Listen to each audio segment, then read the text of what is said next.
In the morning when I'm driving, I really come alive when I listen to my Ronnie, I listen to my RonyiQ.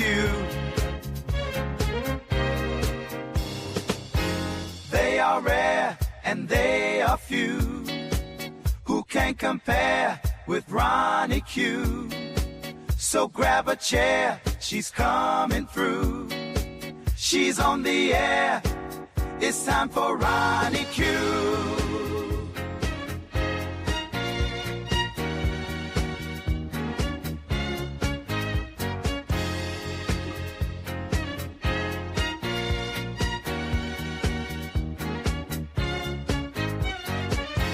They are rare and they are few who can compare with RonyiQ. So grab a chair, she's coming through. She's on the air, it's time for RonyiQ. RonyiQ. It's time for RonyiQ. RonyiQ. It's time for Ron. In the morning while I'm driving, Ronnie, I really come alive when. Oh, come on, fellas. You're not gonna let a guy like me in. Come on, fellas. Y'all not gonna let Mitch McConnell into the pearly gates of heaven. Grand Rising, Grand Rising. I hope you guys all had a fabulous weekend. I know I did. Let's get into the morning news. Now, everybody is finally catching on to the point that Mitch McConnell may or may not be dead. And if he is not dead, they're figuring out he's the greater part of more than half dead at this point. So, but Elaine Chao, his wife, she's somewhere over parlaying it in China. So they don't know who's going to pull the plug on him. They don't know how this all is going to be worked out. So there's that is going on with Mitch McConnell. They think that they are trying to prop Mitch McConnell up until this date of August. It's either August 1st or August 3rd, where if he remains, if they can stuff him up like the character in Weekends at Bernie's, then they will not be able to fill his seat. The governor, who is a Democrat, will not be able to fill his seat with someone.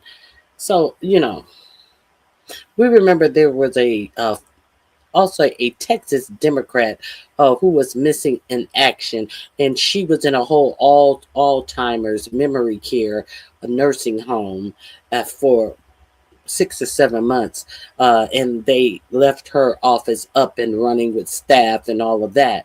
So at what point do your elected officials have to show up for their jobs and have to show up for votes and have to be cognitive to be able to do their jobs before they're replaced is something that I'm curious about. It seems like as long as they can hide it from the public, if they could hide it for years, it seems like that's how long they will continue to get paid their salaries and be able to miss votes. So now all of a sudden you have liars like Scott Jennings and other Republicans. Miraculously, all of these people have had conversations with him, have come on camera within minutes of each other and said that they just got off the phone with Mitch McConnell, which means that they were all talking to Mitch McConnell at the same time. Well, I just hung up the phone with him 5 minutes ago. 5 motherfuckers just hung up the phone with him 5 minutes ago. Was it a conference call? Mitch McConnell's up here doing conference call. Oh, okay. So that's what's going on. But if you watch my show, well, we talked about this. I think it was Monday last week. What was going on with Mitch McConnell? So there's that. So Marjorie Taylor Greene said that uh, Mitch McConnell's wife, I think her name is Elaine Chao, she was in Trump's first cabinet. Uh, Marjorie Taylor Greene said that the reason why Elaine Chao is over there in China because she's a Chinese spy. Like, what, Marjorie? Marjorie, what? Marjorie, say it ain't so. Marjorie said she ain't got time to be bothered with old Mitch because Mitch can't do shit for her. You know, Elaine Chao owns a lot of uh, businesses in China as well. Elaine Chao and her, I believe it's her father. I believe her father is still alive. I think she's that much younger than Mitch that her father is still alive. Her father's probably Mitch's age. They own a lot of businesses in China. Yeah, yeah. So there's that. So how are you guys doing? I hope you guys had a fabulous weekend. You guys know we are back at war. Of course you knew we were back at war. You guys know that we only stopped this alleged memorandum of understanding with a whole bunch of bullshit. You can smell the fear in this room. Must be all the Democrat pussies in here. No, it must be your pussy. It must be your fearful pussy. It must be your pussy. What would the Democrats be afraid of? Would the Democrats be afraid that your stupid Republican president is about to start World War III? Would that be the fear that the Democrats have? That your president is about to start a nuclear war? Huh? Because he's so ignorant? Would that be what the Democrats have to fear? That we have a numbskull running around with the nuclear codes? Would that be the fear that we would have to have? That somebody would be putting the nuclear codes in and fall asleep in between the numbers being given to him because he's so incompetent? Would that be the fears that the Democrats would have? Okay. Thank you. Thank you so much for that. Hit the like button on your way out. Have a good day.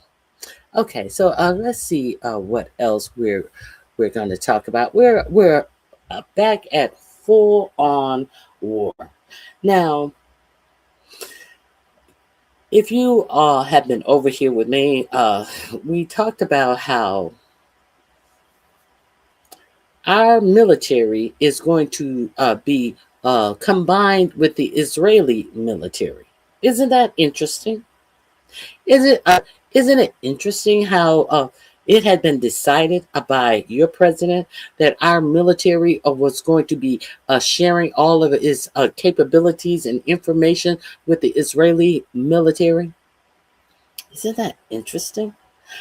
Who does that and why would anybody do that? Why would we be combining our military capabilities with Israel?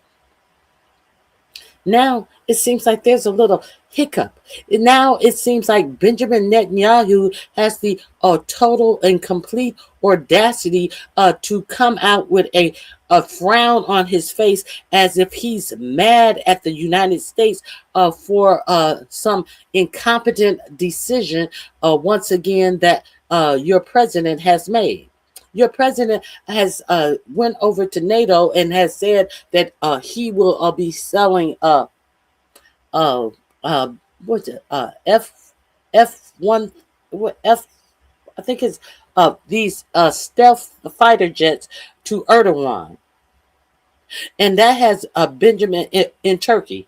So Benjamin Netanyahu is mad about it because Benjamin Netanyahu has his sights on attacking Turkey.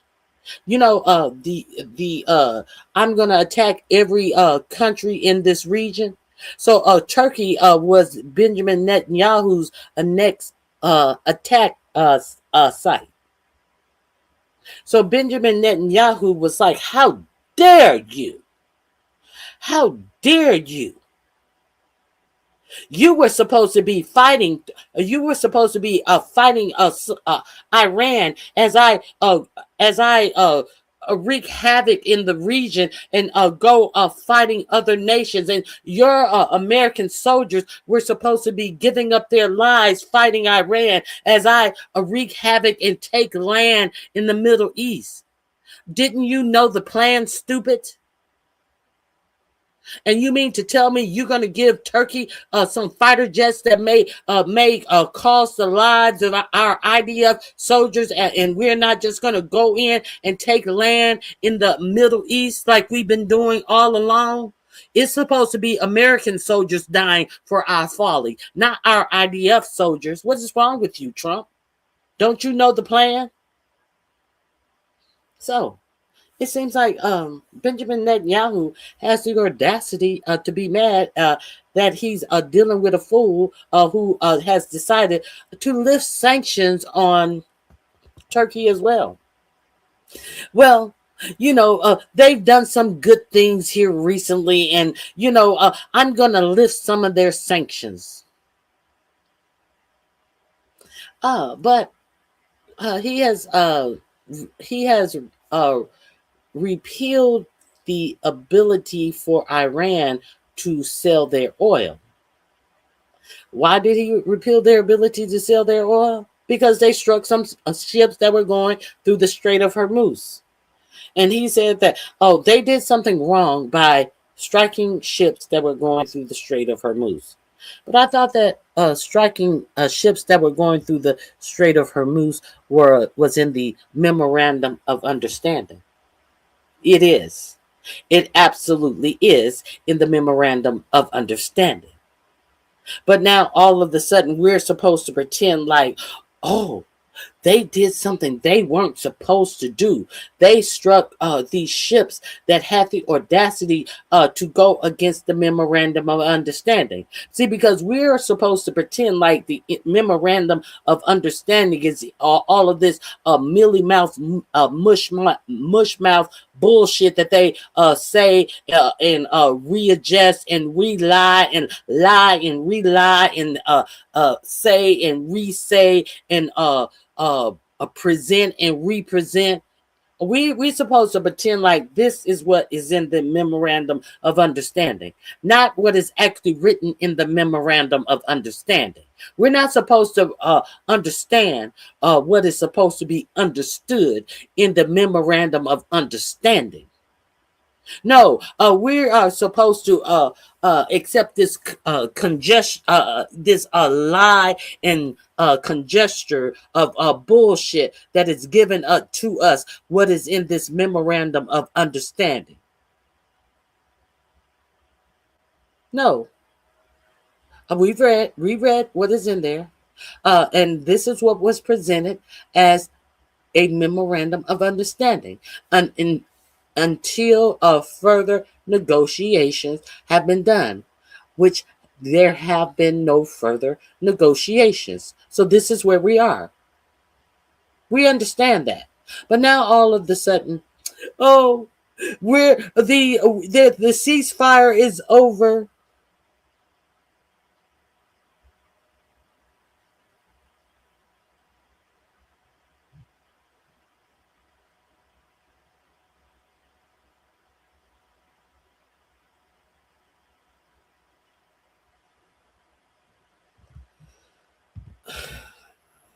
You stupid bitch.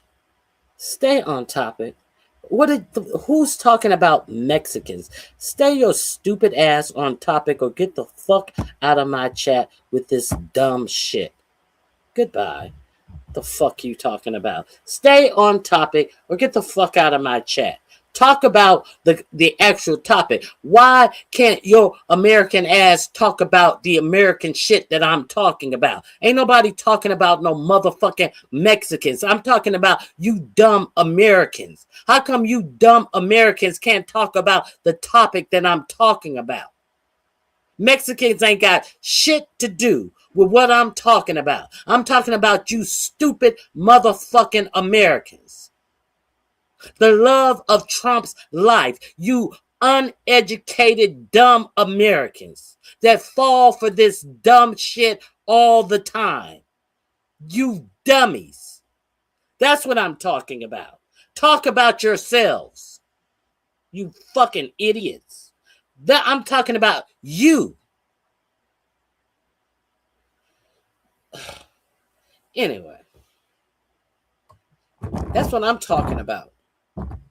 Anyway.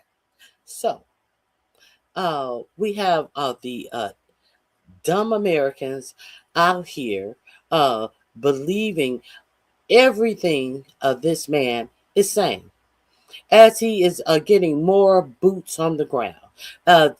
This memorandum of understanding was nothing but a halt to ensure that there would be, hey, Madison, good morning. I am glad to see you. It's always good to see you.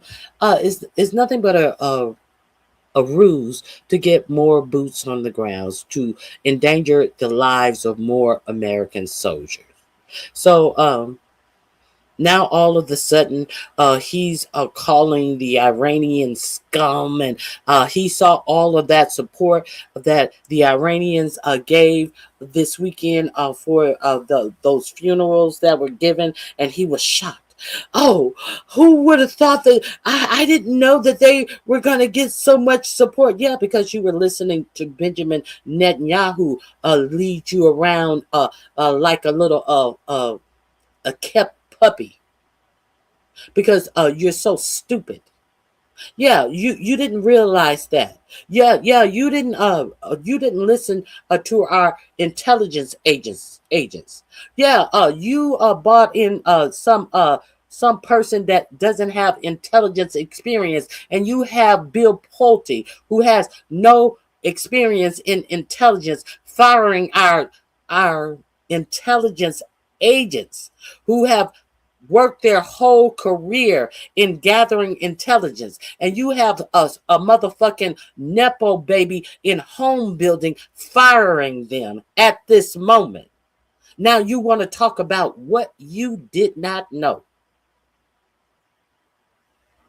As we are about to get our asses handed to us, and we are not going to have any intelligence agents worth their salt to warn us about what's coming, because we have some sycophant firing all our experienced intelligence and counterintelligence agents. Let that sink in. Let that sink in. While you are talking about America first, USA, we got a Nepo baby from a subpar home building, Pote Homes, who fucking build homes that are falling apart before your signature dries on the fucking on the mortgage papers. Who you can get to come back out and fix all the shit that's fucked up on the homes, and this is who they even threw him out of their family business. But this is who is firing the motherfucking experienced intelligence agents in the United States. This is who is over all 18 intelligence agencies in the United States. And he's firing all the experienced intelligence agents. And he don't know anything about them. He doesn't know anything about intelligence. It is not even clear if he has a fucking clearance, an intelligence clearance. Let that sink in. And you a dummy still think talking about libtards and owning the libs and America first and all of this dumb shit. And you don't even know what peril these idiots have this country in. So I guess y'all didn't see all of those millions of people that came out for that service in Iran. Oh, I guess y'all didn't hear all of those chants that they want to get back at Trump. Do you think? Uh, did you see the representatives from China there? I guess you did not see the representative from China that showed up for this service. I guess you did not see the representatives from Saudi Arabia that showed up at that service. You know, the same Saudi Arabia that chopped up Jamal Khashoggi. The same Saudi Arabia that gives in one hand and takes from the other hand. The same Saudi Arabia that gave Jared Kushner a $2 billion. The same Saudi Arabia that once they start getting struck by missiles in this Iran war, pulled out of that live golf tournament. The same Saudi Arabia that has been now talking to China to make agreements with China. Since America has shown that they will not protect Saudi Arabia against strikes, in Saudi Arabia, that America would rather protect Israel rather than Saudi Arabia. After Saudi Arabia greased Jared Kushner palms with $2 billion as Jared Kushner was over there begging for $5 billion more dollars from Saudi Arabia. And what did America do? America let them burn and crash and burn under missiles because they decided to protect Israel instead of Saudi Arabia. Did you see Saudi Arabia's representative show up at that funeral? What the fuck you think is gonna happen? Oh, you're Trump supporters. You can't think. You can't think beyond the rhetoric that is given to you to repeat, because you have no critical thinking skills.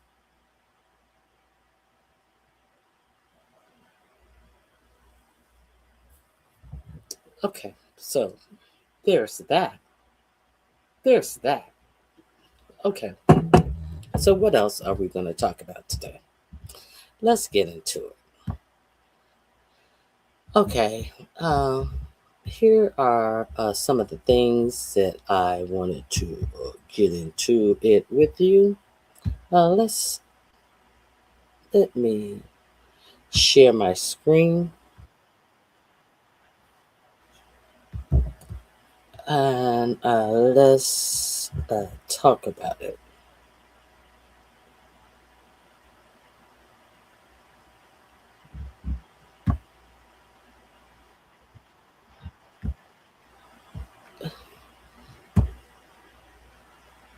Let me share this with you. Just in case you are unaware, let me remove Mitch McConnell. Let me let Mitch McConnell get a little rest.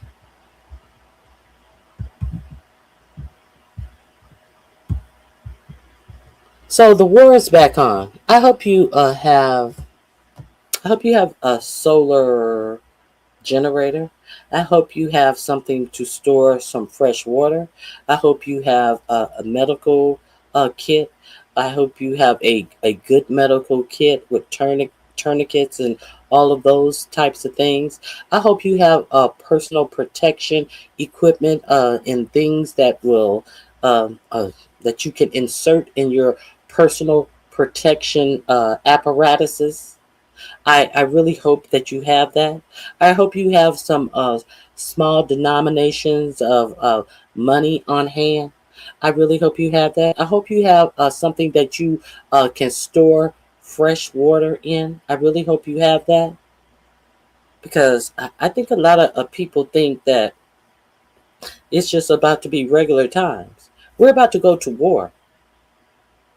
And some people think that it's about to be real regular times. But I hate to tell you, I don't think so. So let me share this with you. And why do you think millionaires and billionaires already have their bunkers prepared? Why do you think? Why do you think Peter Thiel has up and totally left the United States of America and has gone to Argentina? Argentina, of all places. We're going to get into that as well. He said, fuck the United States of America. And you guys think that you can continue to run around the United States of America acting empty-headed and unprepared for what is about to happen to the United States of America? Do you think that you can continue to be stupid? You can, but you cannot continue to act like you have not been warned. That's what you cannot do. Let me share this with you. Because once you know, you cannot go back to not knowing. Let's get into this, shall we?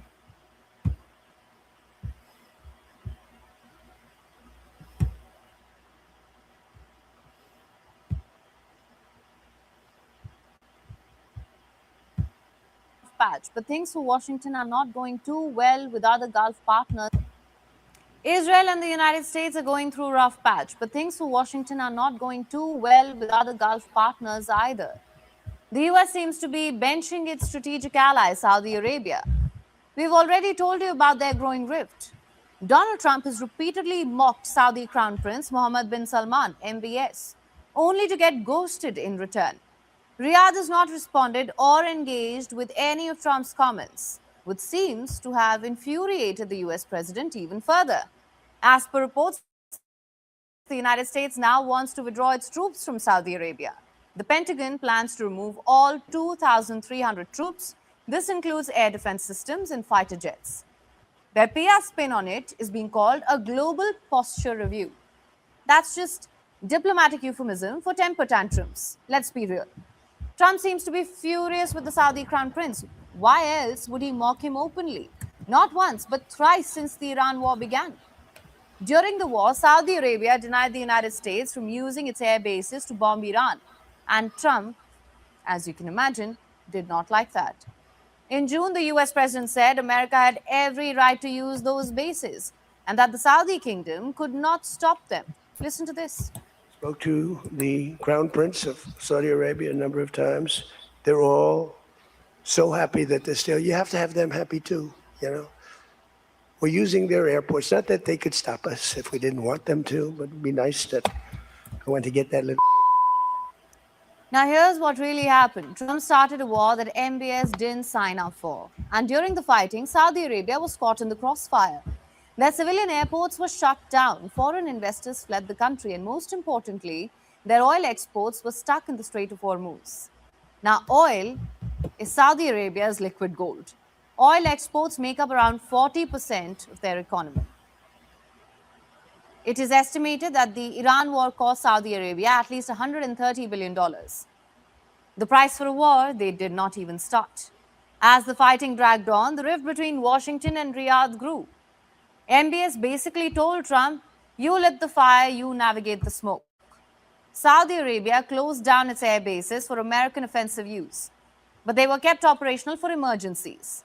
Now that the fighting has come to a standstill, Trump is having second thoughts about his ties with MBS, a relationship he once called top of the line. Trump now wants to pull out all troops, air defense systems and fighter jets, leaving Saudi Arabia exposed. This is what American security guarantees look like. The moment Saudi Arabia, a sovereign nation, denied access to its air bases in a war Riyadh did not want, Washington did a U-turn. For the first time since 1990, the United States may no longer have a military presence in the Saudi kingdom.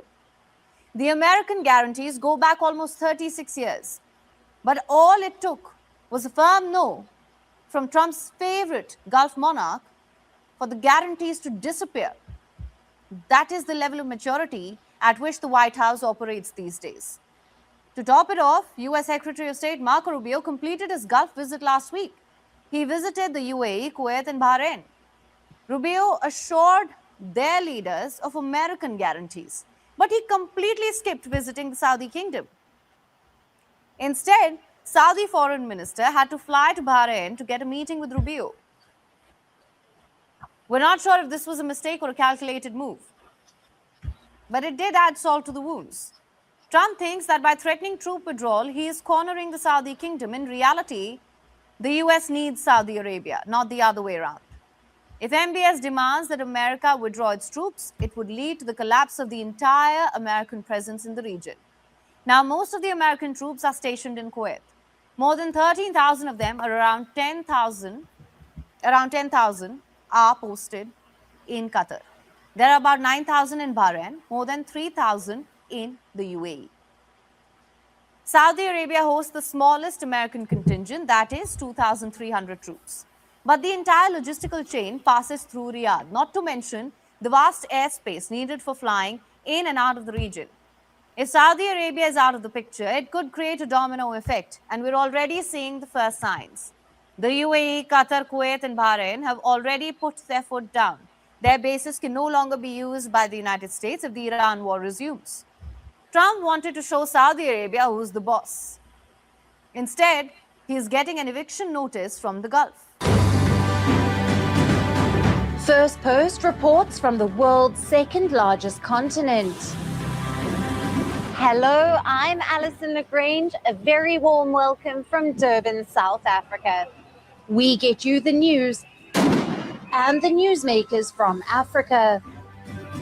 From elections to climate change to innovations and opportunities.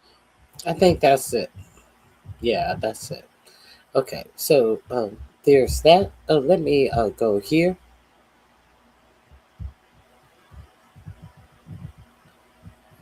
Let me share the next one I have with you about what's going on in the Middle East with Trump and this war. If you are unaware,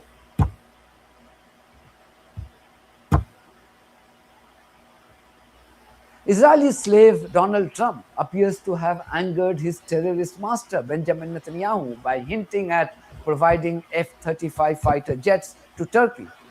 There are reports of fresh tension in the Strait of Hormuz, as at least 2 commercial ships reported being hit by projectiles.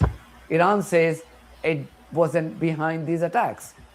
Corrupt FIFA today robbed Egypt of a certain victory against Argentina, causing widespread condemnation. UK's rogue BBC has disgraced itself further by giving credence to Israeli propaganda over the inhuman treatment of Palestinian doctor Hussam Abu Safia in his concentration camp. Questions are being raised over the allegations of rape against anti-Israeli Democratic Senate nominee Graham Plattner in the US. This will be the broad focus of my video tonight. Also in this video, a powerful speech by Egyptian football coach Hossam Hassan, himself a footballing legend, on Israeli atrocities against Palestinians in Gaza. So please stay tuned. So after ignoring the rogue settler colony on the MOU with Iran, the deranged occupant of the White House today angered his Israeli master once again when he said that his country could sell F-35 jets to Turkey. This is what he said after arriving in Turkey.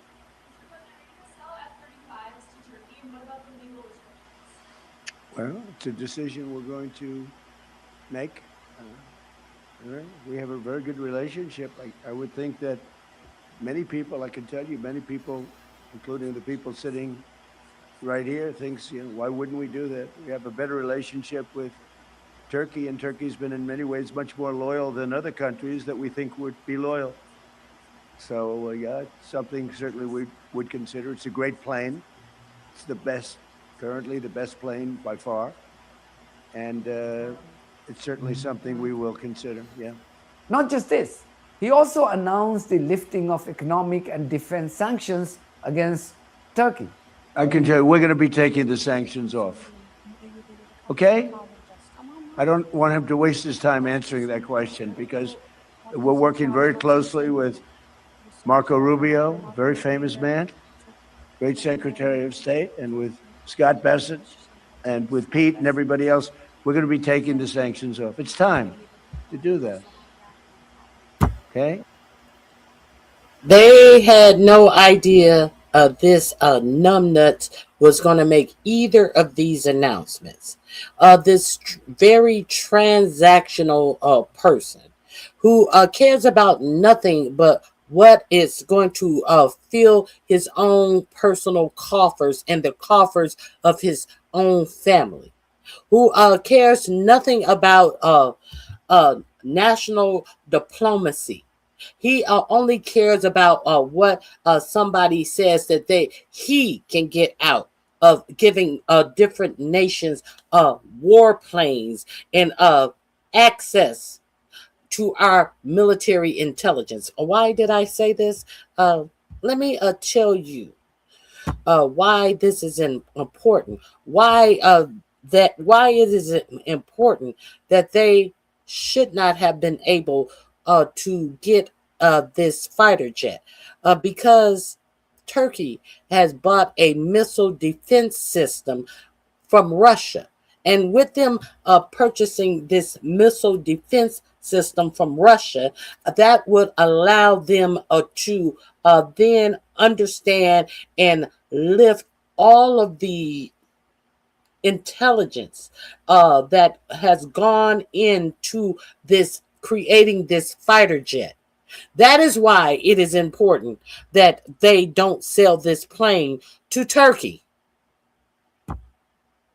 Let's get into this.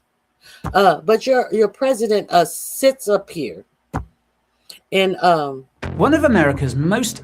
Hold on, your president sits up here and just makes a unilateral decision off the cuff to give away our intelligence to someone who has absolutely no loyalty to the United States. Let me find this right here.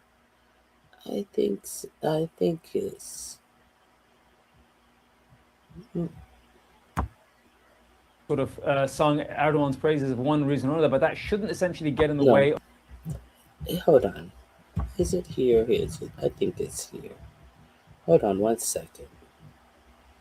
Why is it important?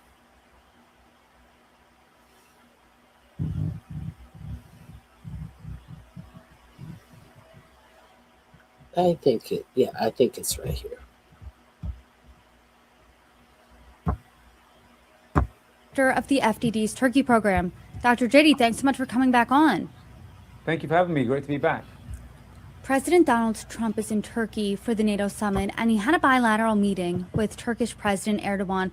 In that meeting, he broke some news.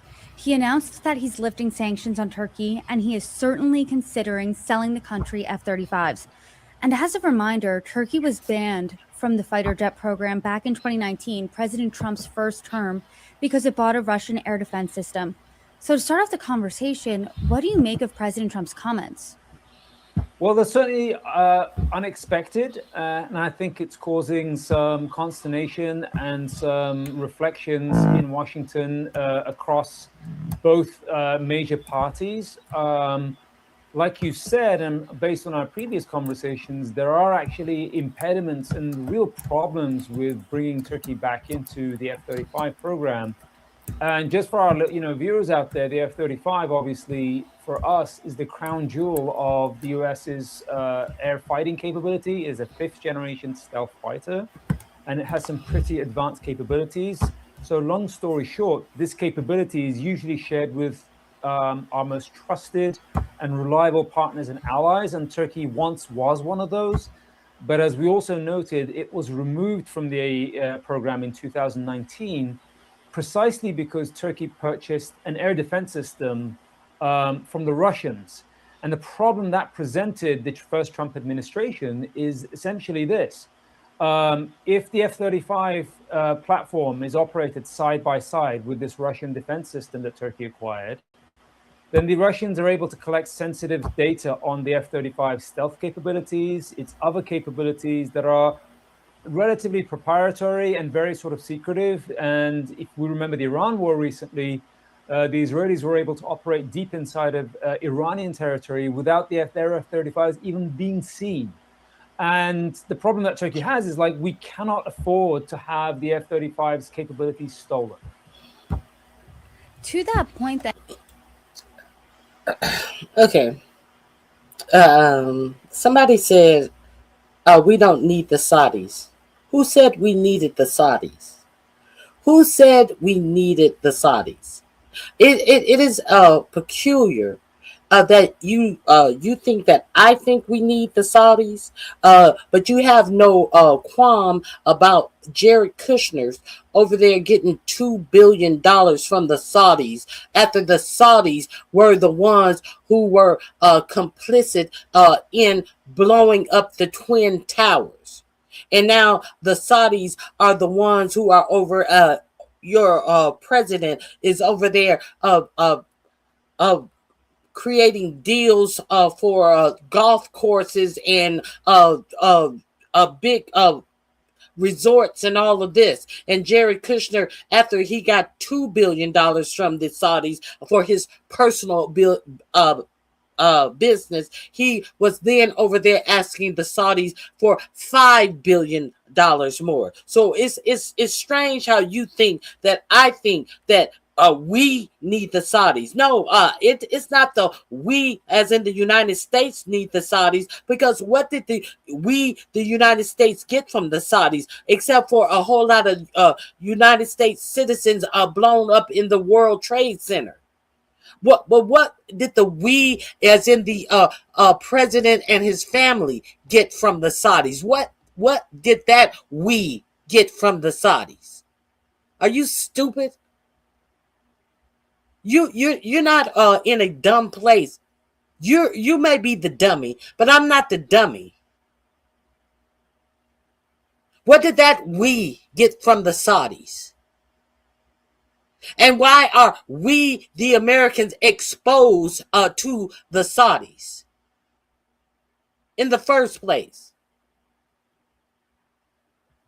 The fuck out of here with that dumb shit. and you've told me in multiple conversations that the F-35 is the crown jewel of our military capability. It gives us that real competitive edge over adversaries like Russia and China.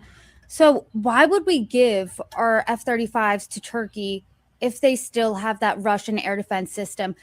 Has Turkey promised, hey, we will get rid of that? I mean, what does that really look like? Yeah, that's a good question. And I would also just say this: when we say, stealing the stealth capabilities or like sharing them with the Russians, we're talking about real American lives here, and the lives of other F-35 operators. If the Russians steal that plane's capabilities, they can use those to target that aircraft, which would cost American lives as well as the lives of our allies and partners. So we should just be clear on what we're saying here. And for the record, per your question, yes, look, Turkey has done nothing as we tape this now, essentially to divest itself or get rid of these S-400 missiles. And the reason that that is important is even though the president is signaling that he wants to remove the sale restrictions and existing sanctions that prevents Turkey acquiring the F-35, essentially what we're seeing is that there are also laws in place that prevent Turkey getting this. This is not just a decision, unfortunately, the president can make and say, well, I'm going to bring Turkey back into the F-35.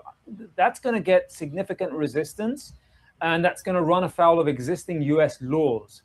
And so the reason when people say, why is he doing this, given all these problems and given all the risks that would come along with giving Turkey the F-35, why is the president moving ahead with this? I think there's one big explanation that people probably need to hear is, unfortunately, I think the administration or the president is not able to listen to the variety of opinions that he needs to listen to inside of the US government. I think he needs to hear more critical voices inside of his administration. And I think he needs to listen to more critical voices in Congress who can advise him, saying, look, here are the risks, very real risks, and the legal impediments that prevent and should continue to prevent Turkey getting back into the F-35 program. And unfortunately, from the administration's point of view, right now what we have is his limited access, I would say, to very few voices that could tell him otherwise. I want to read exactly in part what President Trump said when asked about this F-35 question, because I think it's telling into what made his decision. He said, it's a decision we're going to make. We have a very good relationship. He went on to say, I can tell you many people, including the people sitting right here, thinks, why wouldn't we do that? We have a better relationship with Turkey, and Turkey's been, in many ways, much more loyal than other countries that we think would be loyal. And then he also went on to say, this is something certainly we would consider. Does our relationship, or does his relationship rather, his good chemistry he described with Erdogan, how much does that matter when it comes to the F-35 program? Because like you said, we're talking about American lives here. I mean, in reality, it shouldn't matter one bit. I mean, you may have a very good, close relationship. That's great. I mean, we know they have a personal rapport in this administration. The president has, frequently sort of sung Erdogan's praises for one reason or another, but that shouldn't essentially get in the way of sensible policy. I would also caveat this and say, look, the United States took the decision back in the 1970s to sell Iran F-14 fighter jets, which at that time were the cutting-edge fighter planes of the U.S. Air Force as well as U.S. Navy. And that's before Iran was taken over by the Islamic Republic, the Islamic regime that we have in place now. And that sale has cost us dearly in terms of what those fighter planes have been weaponized and used downstream under the Islamic Republic. It is only in the last war against Iran we've been able to finally destroy all remnants of the original F-14 sales. So if we were to sort of revisit our decision to sell F-14s back to a close ally of the United States, before the Islamic Republic became the essential government of Iran, right? People here would say, what's the potential downside of selling weapons to a very close ally of the United States? And the answer would have been probably not much. Decision makers in the early 1970s here didn't really necessarily have the sort of any qualms that we have now relating to Turkey. But look, we have an ally on paper, Turkey, that is a NATO member since 1952. It has deeply troubling relationships with not only the Russians in terms of the S-400 missile system that we just talked about, but Turkey has very difficult and very sort of, I would say, very troubling relationship with terrorist entities such as Hamas, possibly Hezbollah. Turkey also threatens our existing NATO ally in the Eastern Mediterranean, which is Greece. They've threatened to essentially expand their maritime borders to essentially usurp and take over existing Greek islands in the Mediterranean and Aegean seas. Other European allies, such as Cyprus, are threatened, not least of all Erdogan's comments against Israel. Just over the weekend, Turkey's foreign minister made a comment that I have not essentially heard since basically the days of the Holocaust, whereby he said that Israel has become too much of a burden for the world to bear. That's in the foreign minister's own words. Now, when you take all these things together, you have to ask yourself the question, what would be the consequences of provisioning Turkey with an F-35, which is increasingly... Well, in my opinion, he didn't lie about that. The link to this is in my description box. It is under F-35 sale will be a real problem. A problem for whom, though? So if you want to watch the remainder of this video, it is linked in my description box. So these are some of the problems.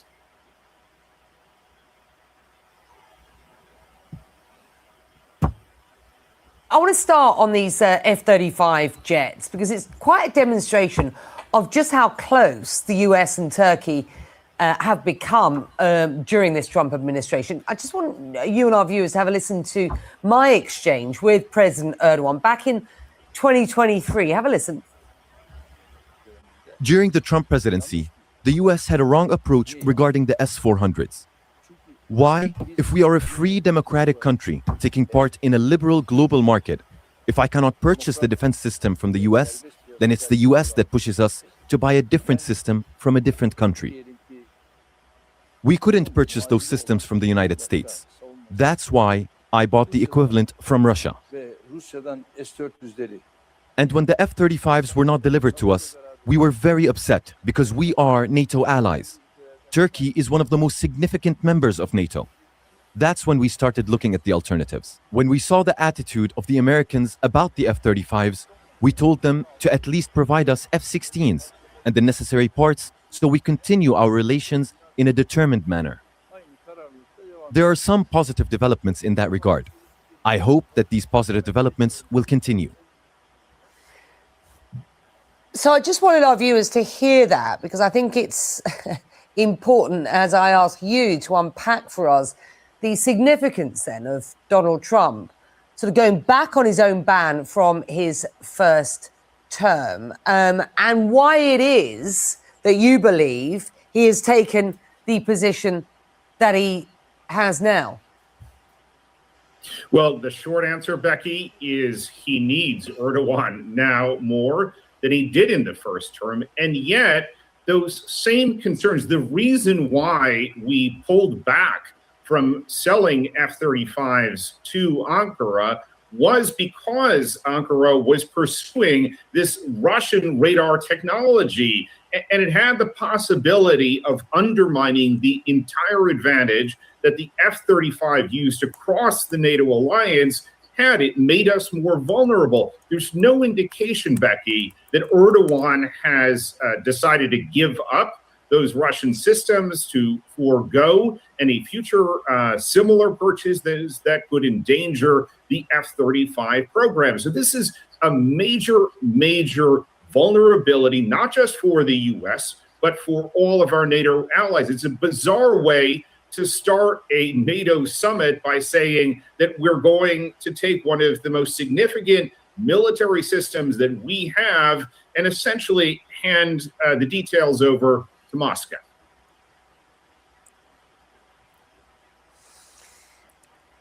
As Mr. Erdogan alluded to during this bilateral, Turkey has become a defense powerhouse. It's the second largest military in NATO, after the US, of course. You can see its surge in investment military spending that I'm just putting up on the screen for our viewers to see over the last decade, reaching nearly $30 billion last year. In years past, Turkey, Brett, has been considered by some members to be a problematic ally, but the tables do now seem to have turned. As we begin to see, the images coming out of this NATO meeting, this NATO leaders meeting, how important is Turkey to this alliance right now? Well, it is interesting to underline that before there was Make America Great Again, there was Erdogan's Make Turkey Great Again. And, as the investment in military, but let's also note increased repression, and Erdogan very much has fancied himself that strong man. And perhaps this is why he gets on so well with Trump, because he shines in those qualities which are not necessarily the democratic principles. And important to note here, Becky, that being a democracy, respecting human rights, is as well in the NATO Charter. And this has always been a point of tension with Turkey. It was in Madrid when I was at the NATO summit there, again last summer in The Hague. So, Turkey has had a strained relationship, and yet, because of the threats that we're facing, both from Russia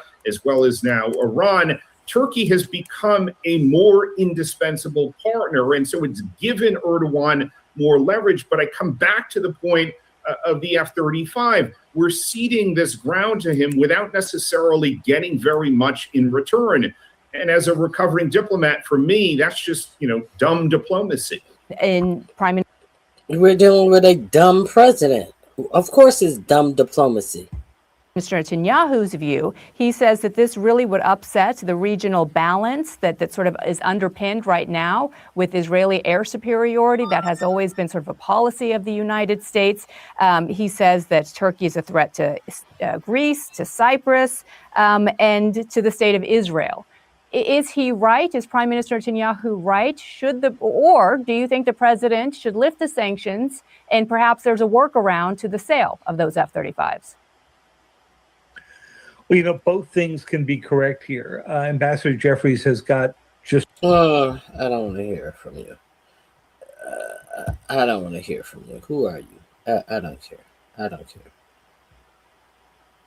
Okay, so there's that. Let me get back to what I was presenting to you. If you were unaware of that, that is what's going on in Benjamin Netanyahu is not so... One of America's most... Not too pleased about it.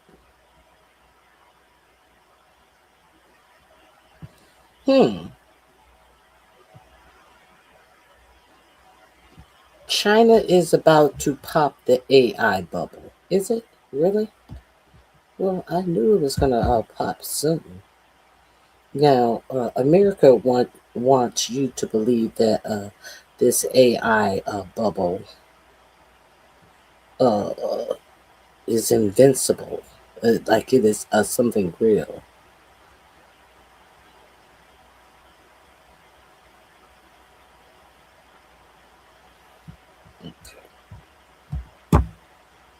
So the whole U.S. stock market, including your 401k, your index funds, and the value of your retirement, is based on a story that might be coming to an end.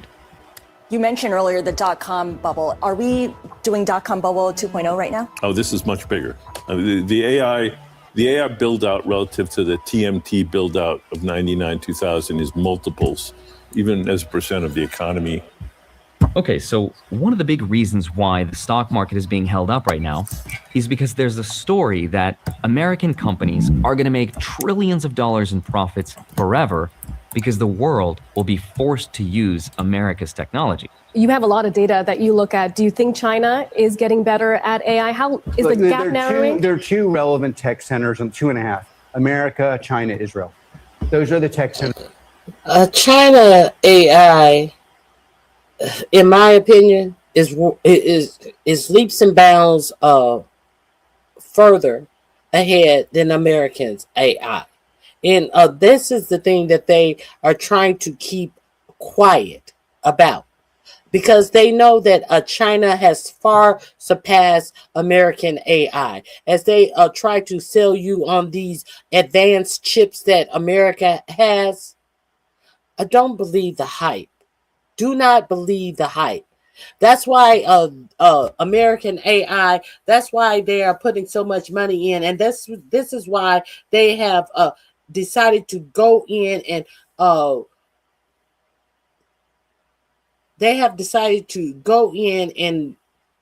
steal money under the guise of investments from your 401k, from your pension funds, to prop up this fantasy AI bubble, because they need more financing for this AI, because millionaires and billionaires, they're done with pumping their money into something that they see there is no future in. So they have decided to go into the security of regular people's retirement funds to pump up of this failing AI in the United States. I said it. Of the world. They will win or we will win. Now, some people say that story that you look at. Do you think China is getting better at AI? How is the gap narrowing? There are two relevant tech centers, and 2.5. America, China, Israel. Those are the tech centers of the world. They will win or we will win. Now, some people say that story is coming to an end because of all the lies, the spending, and the competition. Now, on June 12th, something interesting happened. A letter was sent to a company in San Francisco. That letter was from Howard Lutnick, the Commerce Secretary of the United States.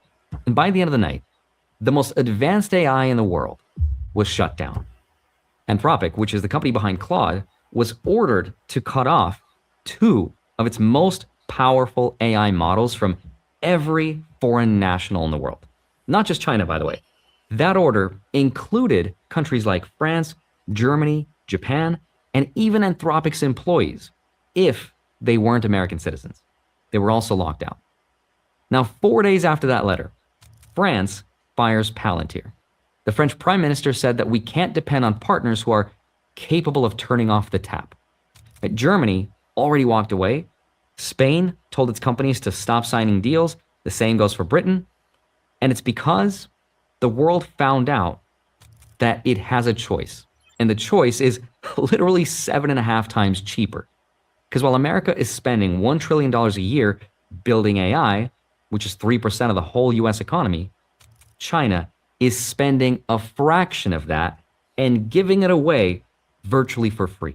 So, Told you. What did I tell you? What have I always been warning you about? This AI bullshit that they are now bankrupting the American citizens' retirement and 401k is nothing but a circle jerk of rich people lying to you. All of these data centers that they are propping up with your money, all of these investments into their companies that they are only investing your money but not their own money to make themselves richer and you poorer.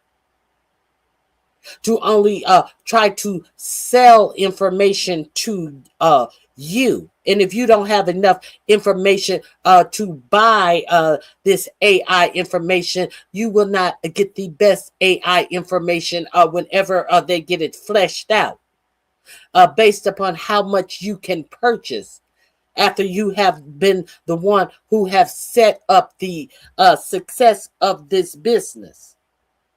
Only the rich people will be able to get the best information out of something that your finance has propped up. And the rich has been able to not invest in this. It was invested in by your retirement funds, your 401k funds, and they can go in and, piecemeal together whatever they want to purchase. But you can't afford to purchase any information. You get AI slop. If it's right, it's right. If it's wrong, it's wrong. It's wrong, who cares? You're poor. in this video, I want to explain how China is competing with the US and how this AI story might be coming to an end and some of the things that you can use to potentially see this bubble popping before anybody else. So with that said, let's get into it. Hi, my name is RonyiQ. Hope you're doing well. Come for the finance and stay for the AI bubble everyone saw coming. So let me just start with a basic question. Do people really want this AI technology? Because there's a theory that says the reason that this is such a prevalent story in the market is so that these tech companies could justify their insanely high stock prices, because in reality, they've run out of really good ideas. In fact, there's a really good interview on CNBC with Ed Zitron who brought up now, and that is the a main question. You hear all of these dummies talking about AI, but they cannot give you one good thing that AI can do for their lives. They give you this weak ass shit about talking to AI. If you're talking to AI, you may need to get out of the house more. If you're talking to AI all of the time, you are showing signs of mental illness. If you regularly are talking to AI and you are saying this to people and to real people, and you think that this is something cute and fancy. No, what you're saying is you're giving in to some type of mental illness. There's nothing cute about talking about how much you talk to your AI. There's nothing cute about it. Nothing. You're someone who wants to always hear the only thing you want to hear is something that is appeasing you. You don't want to live in reality. We know some of you don't want to live in reality by how you live your lives.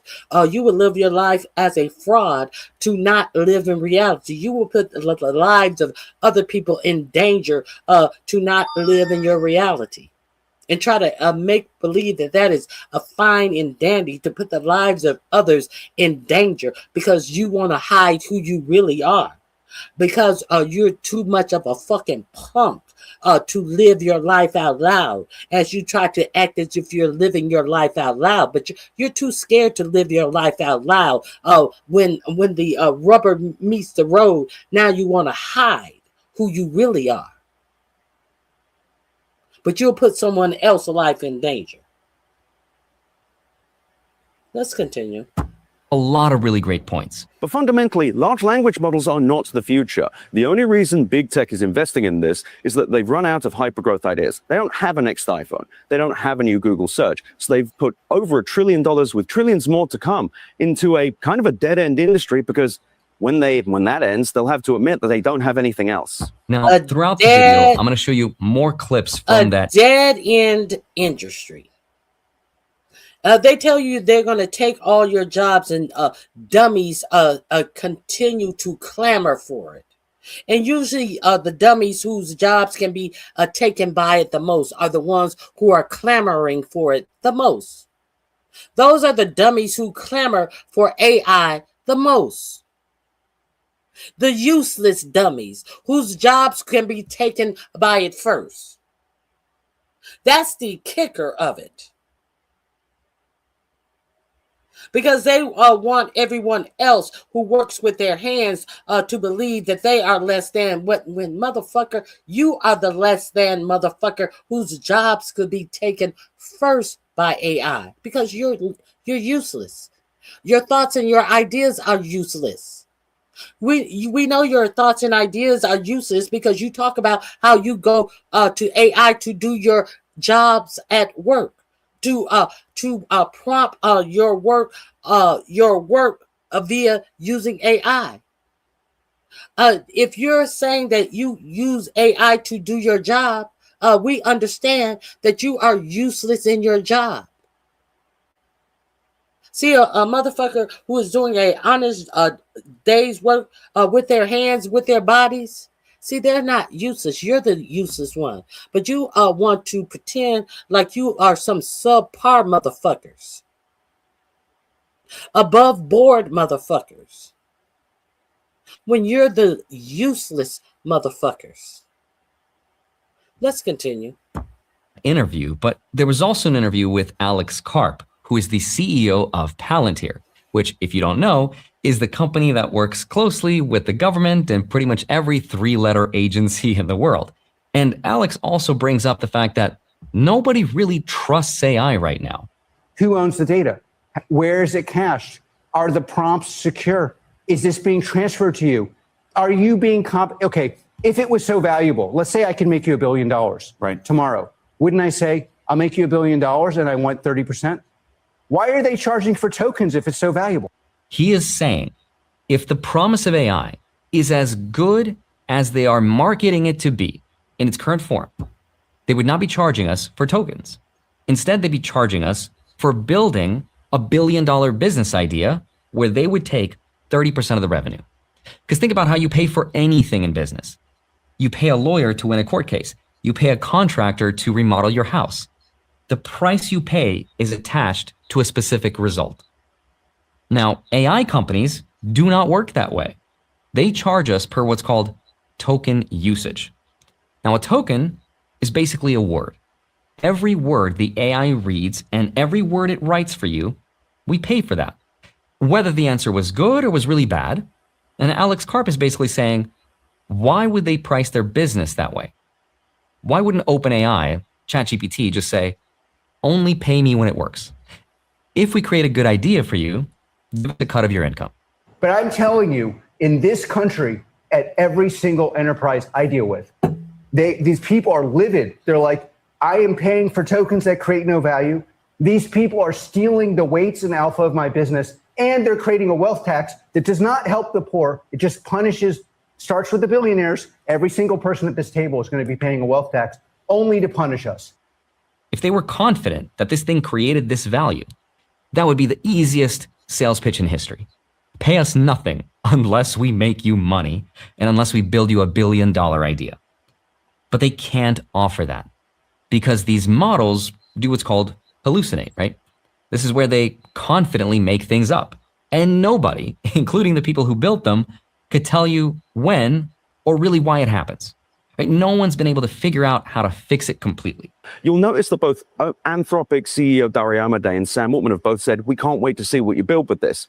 Well, that's because they don't know what you can build with this. They want everyone else to do their innovation for them, spend as much as they can on tokens, and they always tell you that it's always the vagueness of it.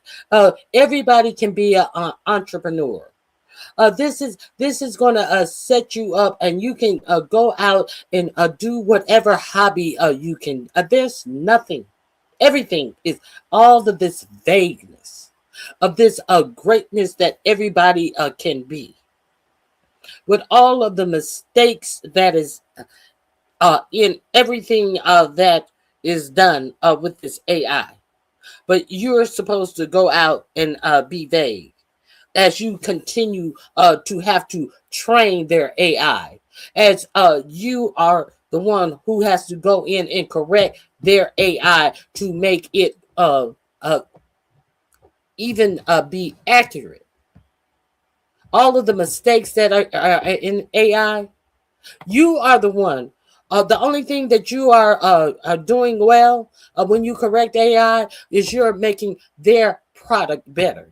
But what are you making for yourself with this model of AI that is prone to us stick in a whole lot of incorrect information, and you so stupid that you go in and correct a billionaire's product for free?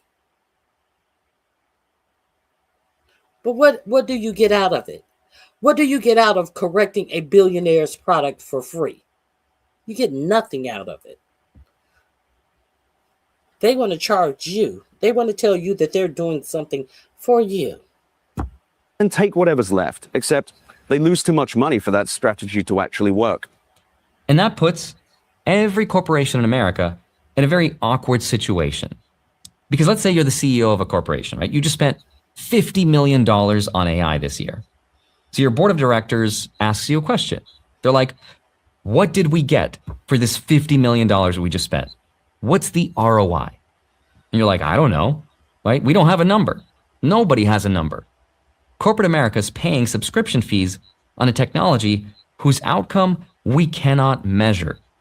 And it gets worse though, because not only can we not measure it, we are also risking our company's secrets and potentially creating a competitor. Here's what Alex has to say about that. But something has gone completely wrong. And the basic view among enterprises in this country is I'm going to chillax and waste my time with tokens. I'm going to get no value and they're going to get my IP. The fear for all these CEOs is that when your company uses these models, your data flows through them, right? Your process, your trade secrets, the special sauce that makes you profitable, which Alex Karp calls the alpha. So what happens when the AI company that you use learns from your business? That's all AI does. They learn from your business, and they are the one who is going to steal all of your ideas. Do you think that you're going to sit up and talk to AI? And the AI are these billionaires' best idea? They have nothing else to offer beyond AI, and you are the motherfuckers who are training AI, and this is their last and big and final idea that they cannot even complete to perfection, because you motherfuckers are completing and perfecting their AI idea. So what is going to happen when you are sitting up here talking to AI because you love to talk to AI because they make you think that your mental illness is something that is an acquired taste, that you are some above par a crazy motherfucker because you sit up and talk to AI all day? All AI is going to do is going to patent any original idea that you think of, because these billionaires are not thinking of any idea. Their greatest idea was AI, because they know that they have you dumb motherfuckers out here that will sit up and talk to AI, thinking you are some above par, high yielding motherfucker that was sitting up here talking to AI because they got you thinking you are some above par about it stupid ass Negro sitting up here talking to AI, thinking you are some high yielding ass motherfucker, and you are living in mental illness talking to a computer, giving this computer all of your fucking ideas. And then here is Sam Altman digging in some booty while he getting all of your motherfucking ideas, patenting it. That's what you're doing, you dumb motherfuckers. Peter Thiel licking up in some booty hole, getting all of your ideas. That's what you're doing, you stupid bastards. It just becomes your competitor. And this is not a hypothetical thing, by the way. Anthropic launched a design product called Claude Design while having a relationship with a company called Figma, which is a design company. Figma's CEO publicly said he was shocked. So picture being a business and then watching that. You're paying your vendor millions of dollars a year to use their AI, but what you're actually doing is paying them and training your own replacement. So what's the solution then? This is where it gets really interesting. But what is happening among the most technical players is they're saying, I want something I own. This is my business. I want to own the GPUs. I want to own my data. I want to own the model. I want to control the alpha. Why would they get access to my data if they're going to build my alpha? Why wouldn't I control the weights? Right. What that means is, instead of renting an AI from someone, instead you just download one, you run it on your own computers using your own data where no one can see it and no one can learn from it. And also no one can shut it off. He then goes on to say, though, that most businesses don't even need the latest and greatest cutting edge AI because you don't need the smartest one to process insurance claims, right? You need one that's specifically really good at insurance claims. And what's interesting is that Alex Karp profits from this business model as well. So why would he be saying all this? What's his motive? Because remember, France, Germany, Spain, they're canceling their contracts. Palantir has been losing those contracts across Europe all year. Now, 2 days before that interview, Palantir announced a partnership with NVIDIA to sell open models in sovereign environments. Basically, that interview was a product launch for his new service, which is why he's out there telling other companies to download and own their own AI. So that is the first problem with AI. Nobody trusts it. But there's a second problem that's even bigger. Now, before I explain the second problem, everything in this video, like the AI spending and whether this is a bubble at all, depends completely on where you're reading it. Okay, so there's the intro. This video is in my description box. I'm not going to play the whole video, just a little bit to wet your whistle. This is in my description box. It's under the title AI Bubble is Popping. Go and check out this video. It is in the description box under the title AI Bubble is Popping. Okay?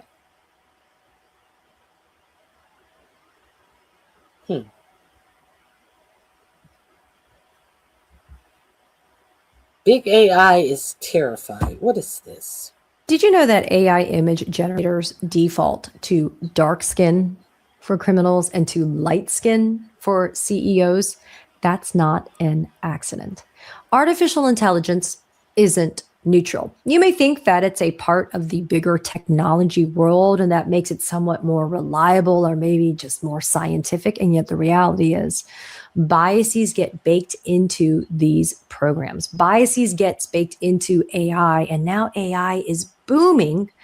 And yet communities like the Black community continue to be underserved, underrepresented, and frankly, misrepresented because of these baked in biases. These are serious blind spots, serious deficiencies about culture and community. And when Isosa Osa at Onyx Impact saw the void, saw the need for something new and advanced that could address these things and these problems, she said, let's go.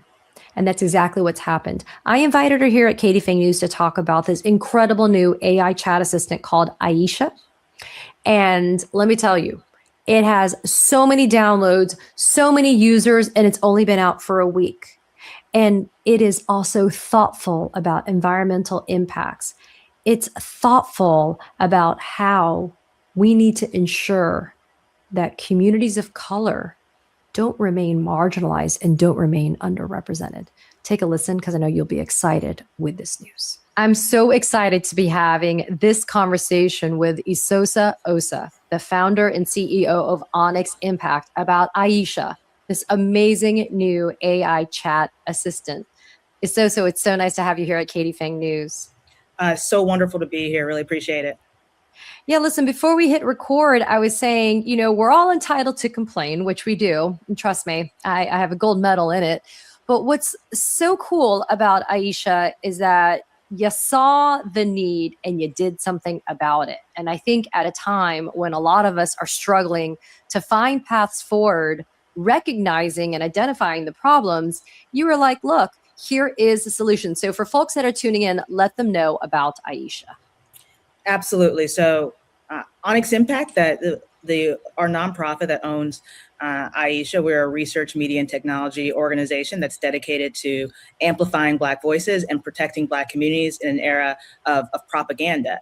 And we have created and released research and tools like the Digital Green Book, the Blackout Report, our Information Integrity Lab with Black News, and in this quest to try to fight these information threats targeting Black audiences, right? And one thing that we saw and we knew was that the most powerful information tool of our generation was artificial intelligence, was actively being handed to Black communities in a way that harmed them, right? And we decided at Onyx Impact that was unacceptable.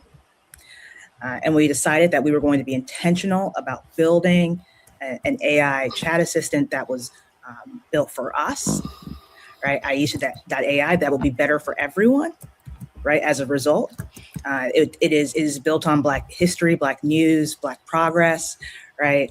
We prioritize user privacy. We do not take any of your data or conversations. Our engineers can't even see your conversations to train our model.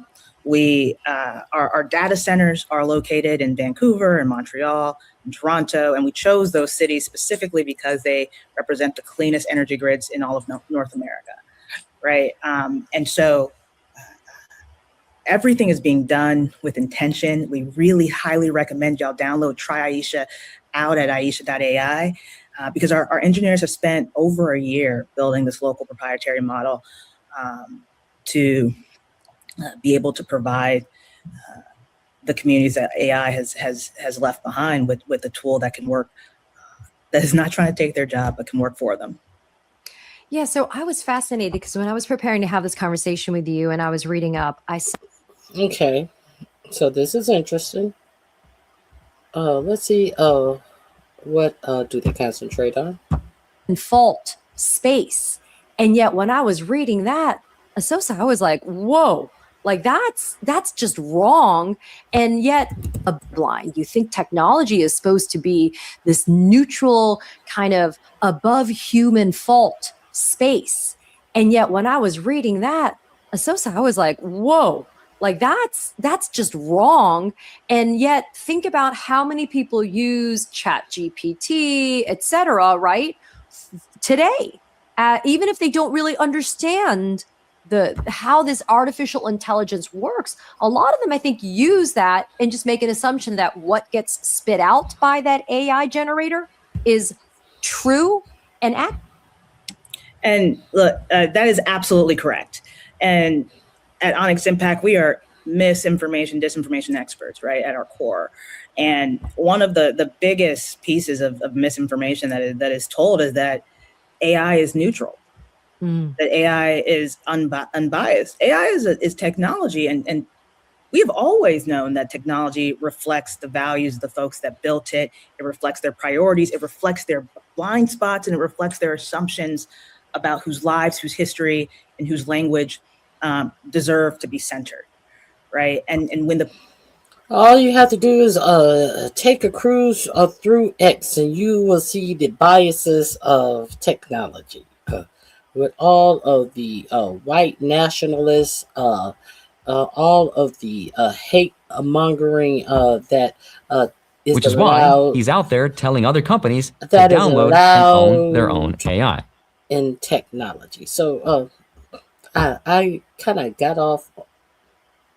I kind of got off track with this AI portion of the program. So those links are in the description box. If you One of want America's to, most influential. if you want to check them out.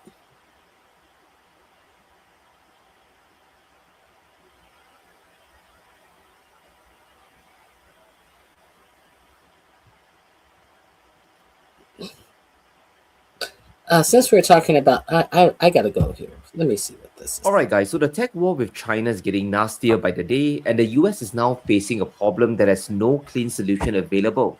Now the AI build-out is the single most important driver of the entire US economy right now. It could hit 2% of GDP in 2026 alone. That's almost equivalent to the entire US defense budget, which means Washington simply cannot afford to let this engine stop. If the AI build-out halts, a recession follows almost immediately after. Now, every connected industry collapses with it simultaneously. Construction, chip makers, power equipment manufacturers, even cooling systems. All of it fails together at once. And yet panic over China winning the AI race has now completely clouded Washington's judgment. Now, Trump is throwing everything he has at Beijing, but the obsession is increasing economic risks rather than actually reducing them. We have to be at the top, otherwise China's going to take it over. Like, for instance, AI, we're leading substantially in AI over China and everybody else. I mean, we're leading.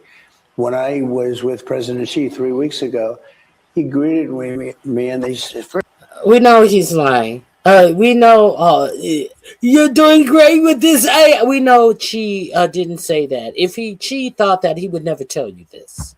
first words, I mean, literally were, wow, you've really done a great job. You've really, because this country was dead. We had a dead country. Now we have the hottest country in the world. Now the skill of commitment. Isn't it miraculous that every world leader tells him the same thing? First, it was the Saudi prince who told him, "Oh, your country used to be dead. Now you're the hottest country alive." Every world leader he meets tell him this corny Studio 54 line that you're the hottest country alive. A hottest country.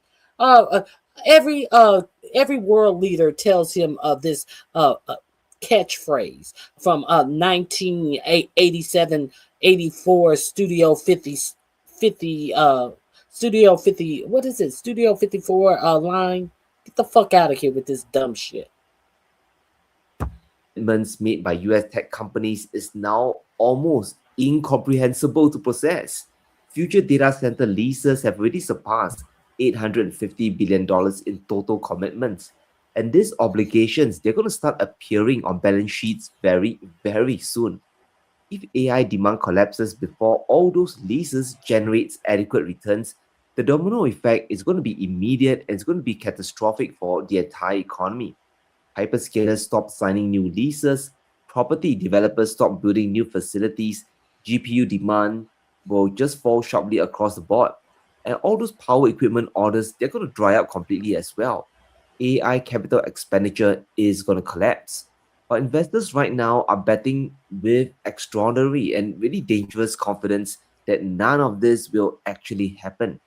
Now, US margin debt has hit 6.2% of total US money supply. That's one. Like that data center that they are wanting to build in Utah, 2.5 times larger than Manhattan. When is that going to be built and turn a profit? All of these huge data centers, the data center in Louisiana that they want, Mark Zuckerberg wants to build, that is the size of Manhattan, in the one of the poorest states, in the poorest part of Louisiana, Northwest Louisiana, the size of Manhattan. When is that going to turn a profit? And who is it going to turn a profit for? All of this dumb shit. $0.4 trillion of borrowed money currently betting on stock prices continuing to rise. It's insane. Now, this level of margin debt has always directly preceded every major market collapse in modern history. You're talking about the dot-com bubble, the global financial crisis. Both were preceded by exactly this kind of leverage bets building up underneath the surface. When margin global collapse have always been preceded by these types of bubbles. And now everyone's pensions and retirement funds have been added to the mix, as they have taken the billionaires' money out of all of this bubble fare to prop up this AI bullshit. Just in time for the everyday man to lose everything, as they have not agreed to be a part of any of this. You have not agreed to be a part of any of this dumb shit. But they made a way for your future to be tied up in this, so you can lose your future that you worked for. Calls start hitting investors, this becomes the ultimate rug pull scenario. Markets don't just correct gradually, they crater by level in rapid succession. And it's not just the Mag 7 at risk when that happens. Semiconductor stocks, which are sitting on their own separate and equally dangerous bubble, they could just implode as well. And that's going to amplify the damage across the economy, across the markets. Now, SK Hynix, the Korean chip giant, is now attempting to raise $29 billion from US investors. And if they succeed, the entire market gets even more leveraged and even more dependent on the AI narrative holding together indefinitely. In the 3 previous major market bars, interest rates rose steadily while bubbles were still forming and expanding. And once rates climb high enough to destabilize the entire financial system, markets collapse by at least 50% from their peaks. And that is the exact environment we are moving towards right now. We are moving towards an environment where the Fed, they are signaling rate hikes ahead. And the cracks are already forming, not just from domestic rate pressures, but from China applying direct competitive pressure globally. Now, if China successfully drives down the worldwide cost of AI access, the demand for expensive US AI compute collapses rapidly in response. China is already executing precisely this plan at global scale with real money committed.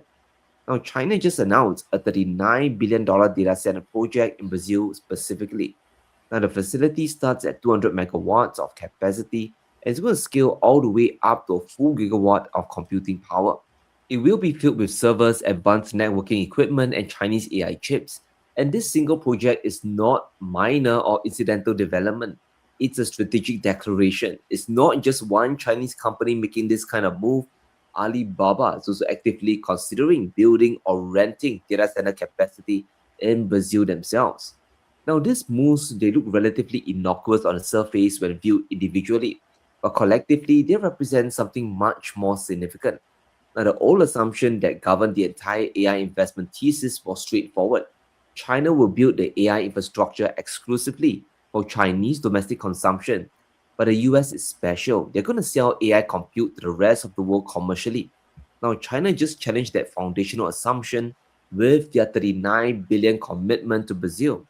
Now, the driving reason behind this pivot is also straightforward to understand. US AI is simply getting too expensive for companies globally to continue justifying the cost at current token prices. Now, Uber just publicly announced they're capping AI token spending at $1,005 per employee per month across the entire company. They burned through the entire 2026 AI budget in just 4 months of usage.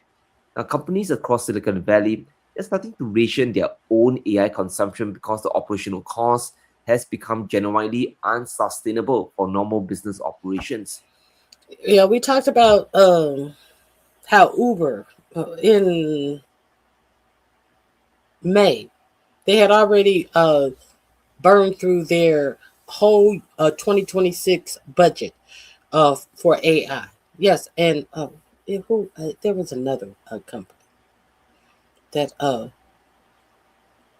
that said that they were close to burning through their whole 2026 budget for AI. I can't remember the other company. Oh, Jesus. I reported on this way back in May. Yeah, but this is a bunch of bullshit. What are they getting for it? Nothing. Nothing. Now compare that reality to mini.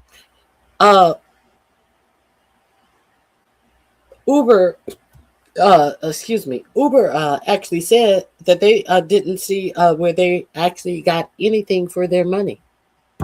Max, a Chinese AI model delivering approximately 80 to 90% of the raw capability of Anthropic's Claude Opus, and it costs between 10 and 50 times less. Now, at that price differential, the commercial decision for most global companies outside the US becomes completely obvious very quickly indeed.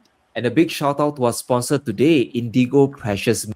Okay, so this link is in my description box as well. Let me grab this and put it in my description box. That last one about the young lady who created AI for Black consumers. It's in my description box under Black AI. This link right here is under the description box that is entitled AI Bubble is Popping. You can see the rest of this under AI Bubble is Popping. Hold on one second.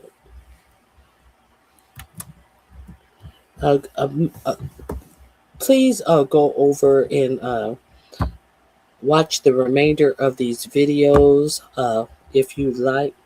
Now, speaking of AI, let's get into Mr.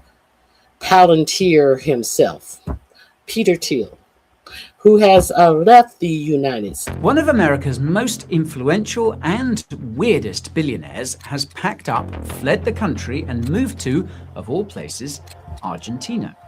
Peter Thiel, co-founder of PayPal and Palantir, one of Facebook's earliest backers and Republican megadonor who has publicly warned about the coming of the Antichrist, has bought a $12 million mansion in Buenos Aires and enrolled his children into local schools. But while Thiel has moved himself and his family to Argentina, his fortune is doing the exact opposite. In a single quarter, his company booked $687 million in revenue from the United States government alone. Meanwhile, his venture firm just wrote the largest single check in its history for a defense contractor that landed a $20 billion US Army deal. So, instead of fleeing the American system, Thiel now owns a larger piece of it than ever before. With that in mind, today we break down the tax deadline he was racing against, the capital that never left American soil, and why he chose Javier Milei's Argentina out of every other country on earth. My name is Guy, and this is the Finance Bureau. So, the 58-year-old Peter Thiel has purchased a historic 17,200 square foot mansion in Barrio Parque, one of the most exclusive enclaves in Buenos Aires. The property was designed by the renowned Argentine architect Alejandro Bustillo, giving it real cultural prestige. He also relocated his husband, Matt Danzeisen, and their children, who were reportedly enrolled in a local school. And then there were at least 4 documented meetings with Argentina's President Javier Milei across 2 years, including multiple encounters in Buenos Aires in April 2026. He's also met with Milei's deregulation minister and his economy minister. So naturally, this has triggered speculation that Argentina was about to hand Thiel's citizenship under a brand new investment framework. However, a spokesperson for President Milei explicitly denied that any formal citizenship offer was ever made.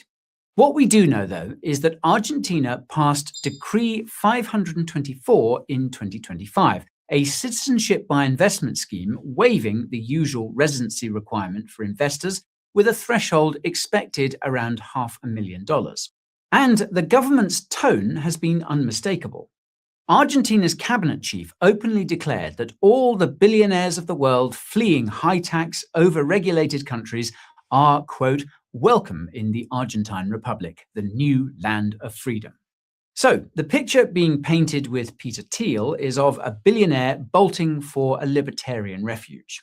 However, a look at the calendar reveals that this was in fact a carefully planned move. You see, Thiel left California in 2025, timing his exit against one very specific deadline. This was a ballot initiative in California, the so-called Billionaire Tax Act, proposing a one-time 5% tax on any net worth above $1 billion. And the entire thing hinged on a single date, a residency snapshot taken on the 1st of January 2026. Put simply, if you were a California resident on that morning and had a net worth of $1 billion or more, you were liable. If you'd already established your domicile somewhere else, however, you had a powerful argument that you were not. For Thiel, reports suggest his exposure to that one tax was somewhere in the region of $1.4 billion. But he wasn't the only one paying attention. At least 6 prominent California tech billionaires reportedly relocated themselves and/or their business entities out of the state before that deadline hit. Together, those individuals represented a significant share of the initiative's potential tax base. The Legislative Analyst's Office estimates the full measure could raise roughly $100 billion from California's roughly 200 billionaires, which naturally means at least some of those billionaires are going to relocate to try and avoid it. And here's why, for Peter Thiel at any rate, Argentina is such an attractive prospect. You see, as a non-resident, Argentina's wealth tax would generally only apply to his local assets, like that mansion. His global fortune, the Palantir stake, the venture portfolios, all of it stays completely outside the Argentine tax net. This is the critical distinction between migration residency and tax residency. He can use the mansion as what advisors call a bolt hole, spending most of his time elsewhere, and never expose the bulk of his wealth to the Argentine taxman. But intriguingly, Argentina is just the latest entry on a rather long list, because Thiel has been collecting exits for years. He holds American citizenship by birth and German citizenship, having been born in Frankfurt.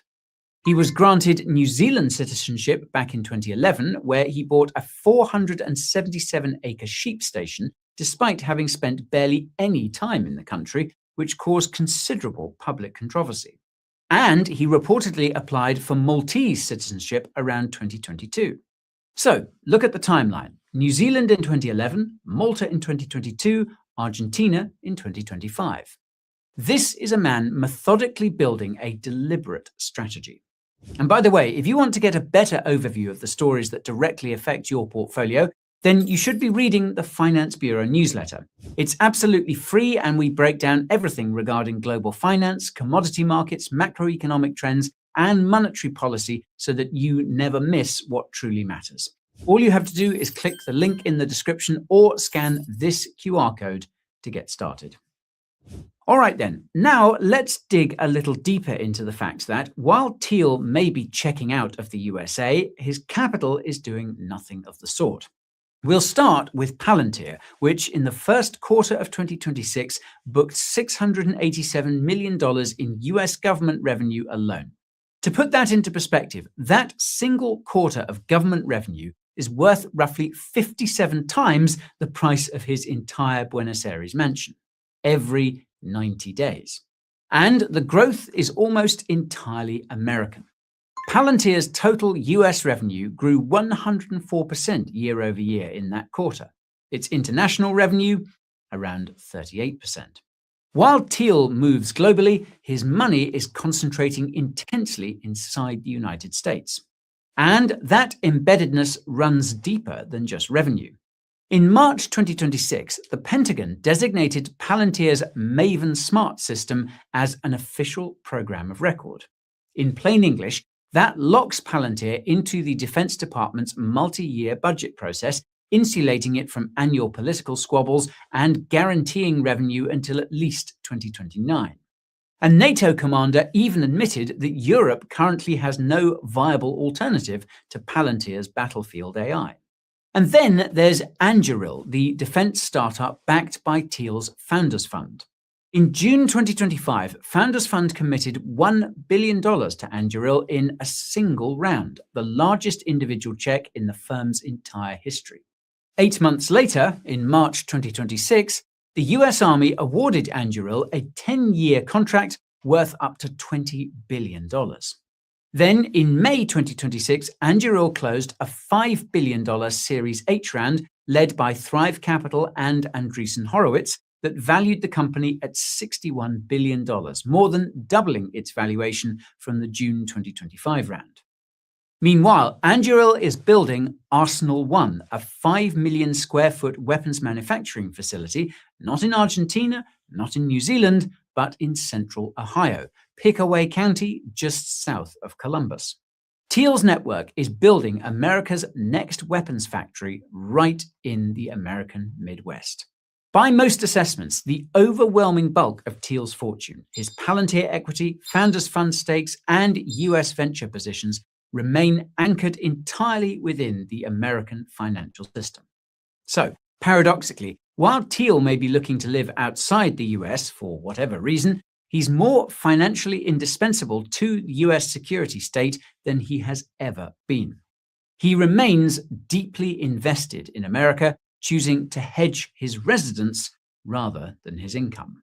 But why Argentina specifically?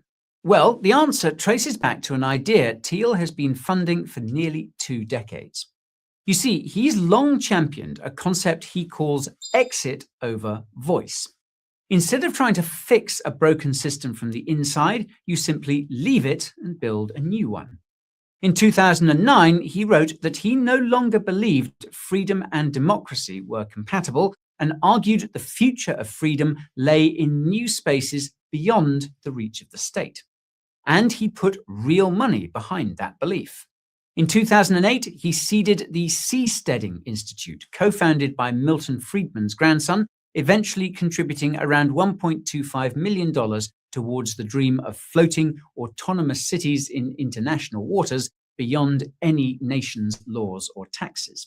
When that stalled, he pivoted to charter cities on land.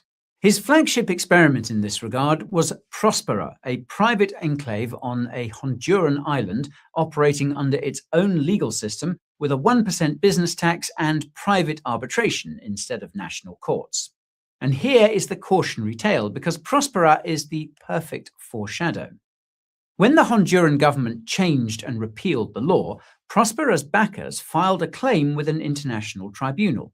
The initial demand was just shy of $11 billion in damages. Their own experts later floated a ceiling as high as $26.4 billion. So, consider the pattern. Thiel backs a libertarian microstate, the host government changes its mind, and now there's an 11-figure lawsuit to deal with. Argentina is the same bet, but on a nation-state scale.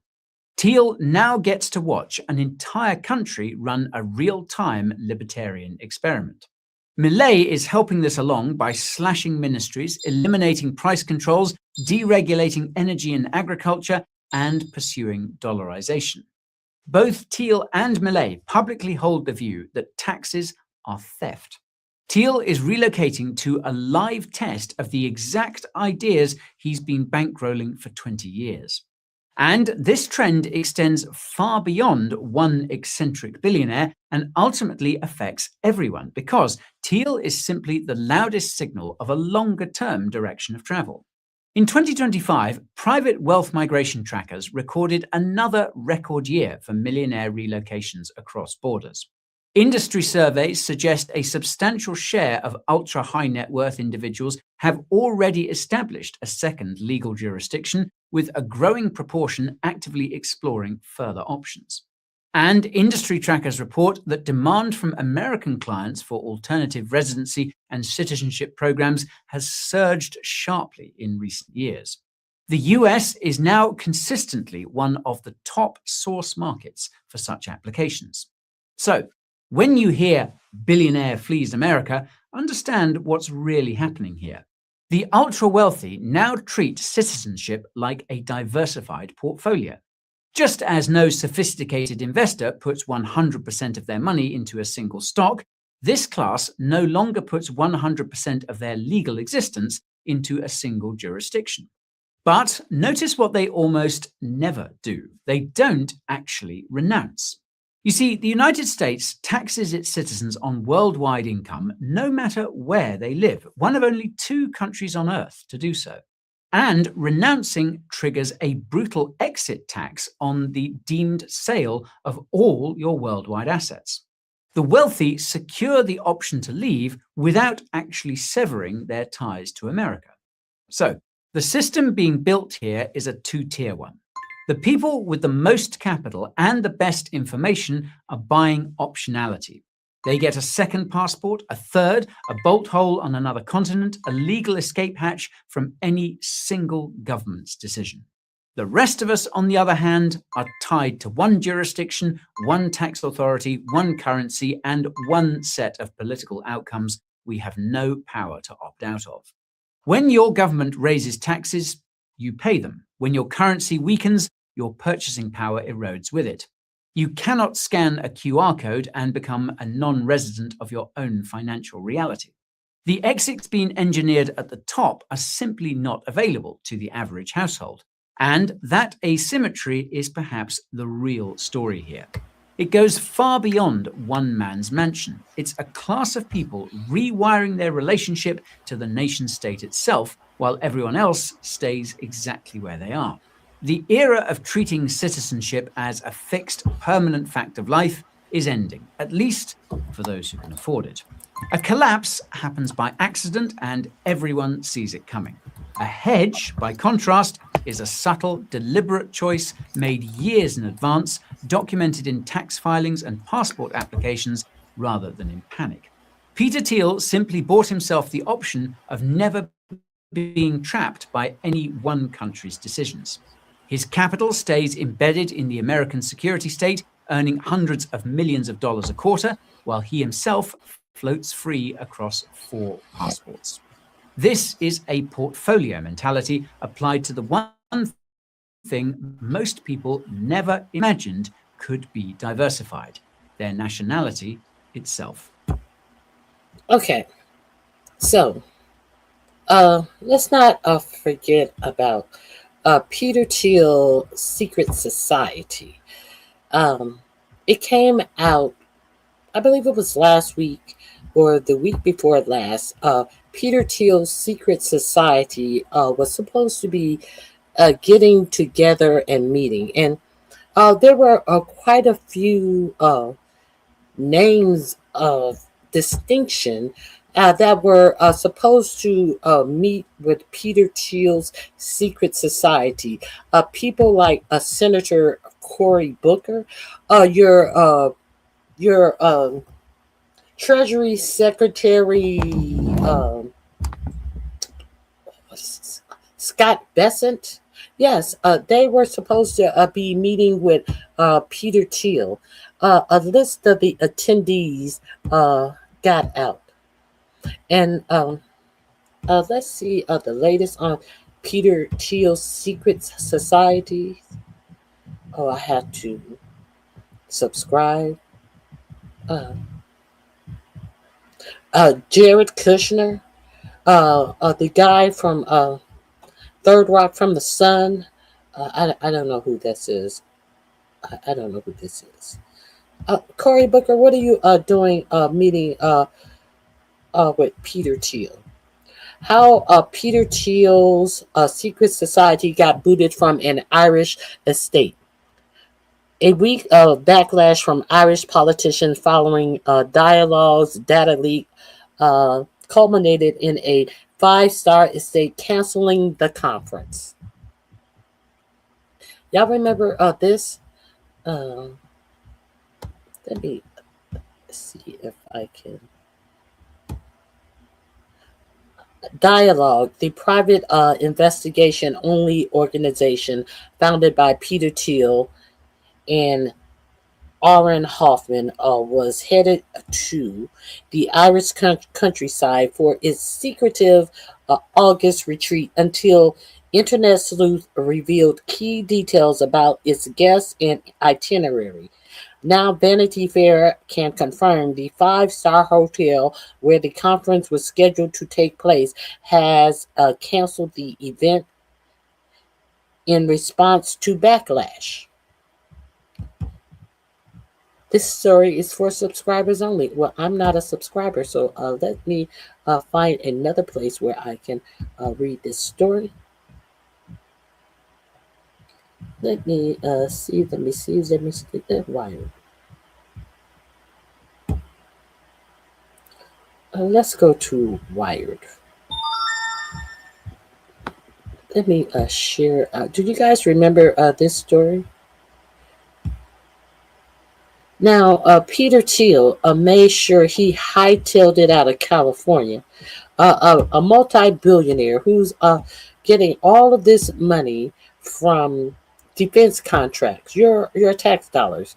But God forbid he have to pay a wealth tax. So he made sure he got the hell out of California before the 1st of January 2026. You know, he believes that the Antichrist, and many people believe that he's the Antichrist. He believes that the Antichrist is going to take over the country and all of this other weird ass shit. I've been talking about Peter Thiel for quite a while now. Leak exposed members of Peter Thiel's secretive dialogue society. More than 200 of the world's elite registered for the retreat, whose agenda runs from panels on cult building and sex to prepping for World War III. An associated app offers matchmaking. A trove of internal records from a secret society for powerful figures in U.S. politics, finance, and tech was left exposed online, Wired has confirmed, naming participants in its event and revealing sensitive personal details they were assured would stay private. The group, called Dialogue, is a private, invitation-only organization co-founded in 2006 by the billionaire tech investor Peter Thiel. It convenes U.S. officials, foreign government figures, and Silicon Valley's executives at off-the-record annual retreats. Dialogue has spent 2 decades declining to disclose its members. A directory in the website code was first revealed by the Swiss hacktivist Maya Arson Crime View. known for exposing the U.S. government's no-fly list and breaching the surveillance camera company Verkada. Crime View tells Wired the directory surfaced via an anonymous tip. Wired independently verified its contents. Okay. A source separately provided Wire with the registration list for Dialogue's 2026 retreat, which names 222 people and records and records what the list describes as each registrant's membership status and the attendees type, including active member and guests. The retreat is scheduled for August 12th through 16th at a venue near Dublin, Ireland. Now we know that it was a council, and now we know that the council has canceled the reservation. The same data lays out a program of off-the-record sessions, including Money Does Buy Happiness. Money Does, buy happiness. Bring Back Nuclear, Navigating the World War III, Battlefield Technologies,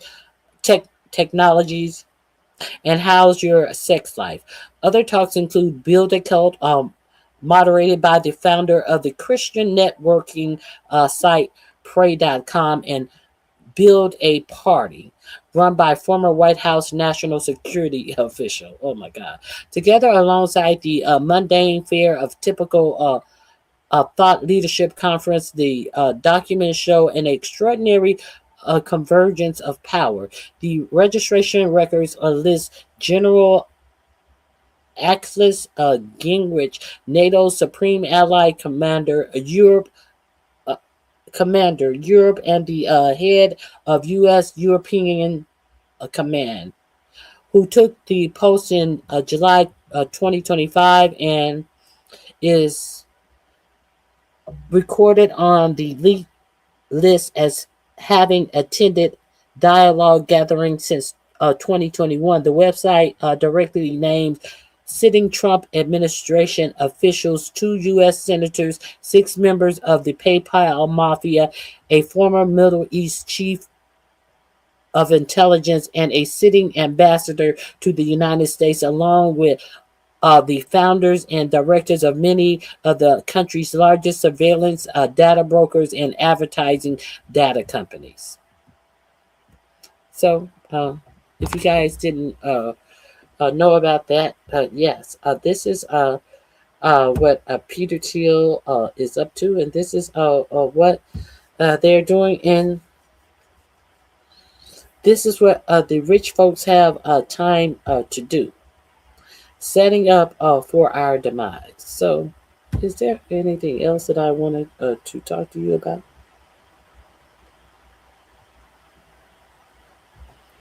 Let me see if there's anything else.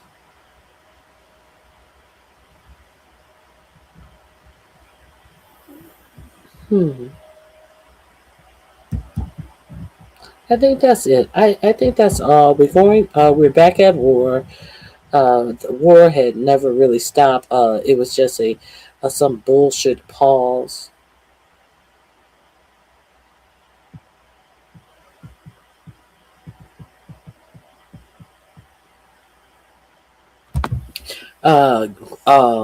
What is his name? Graham Plattner has been accused of taking the coochie from one of his former girlfriends. He doesn't know if he's going to, as it were, pull out again. If he's going to pull out of the race.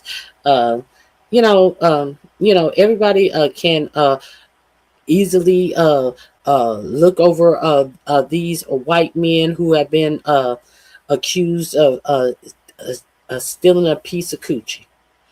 We have one in the White House who has been tried and convicted of inappropriately absconding with a piece of coochie.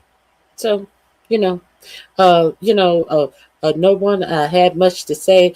Oh, well, he was young when he got the Nazi tattoo. Oh, well, I'm concerned.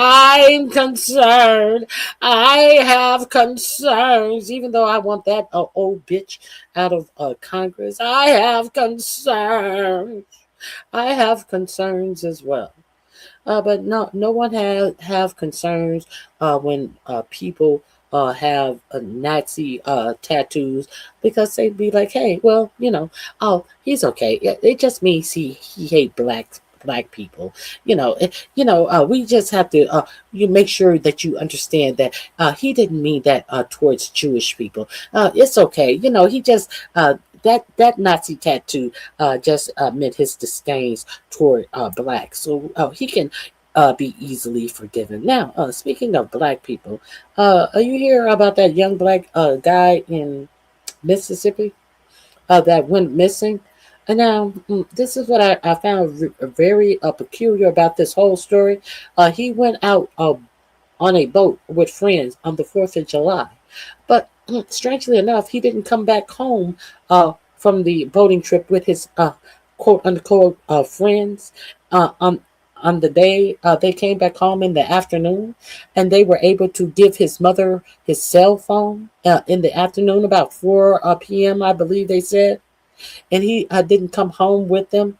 And I didn't hear much about the reasoning that was given that he did not come home with his alleged friends on the 4th of July. This is a young 18-year-old black child who came from and why is it necessary for them to say that his parents lived together as a married couple in a two-parent household, but they made sure that you understood that this was a two-parent household that he came from, and he had a great upbringing, as if he lived with a single mother or a single father, that means that something should have been expected to have happened to him. But that's neither here nor there. But they don't tell you what type of upbringing and what type of household his friends that he went out with, what type of family homes did these white friends that this one black single only black 18-year-old go out with. He had all these 3 white friends, his best friends, and his friends that he was going out with on the 4th of July. Now, he did not come back with them. He was nowhere to be found the next day. But then the following morning, his body washed up. They were selling to some island, in Mississippi, no less. They were from Mississippi. They went to celebrate the 4th of July on some island off of the Mississippi coast. And 2 days later, his body washed up there in the mornings, about 8 something in the morning. Now, it is reported that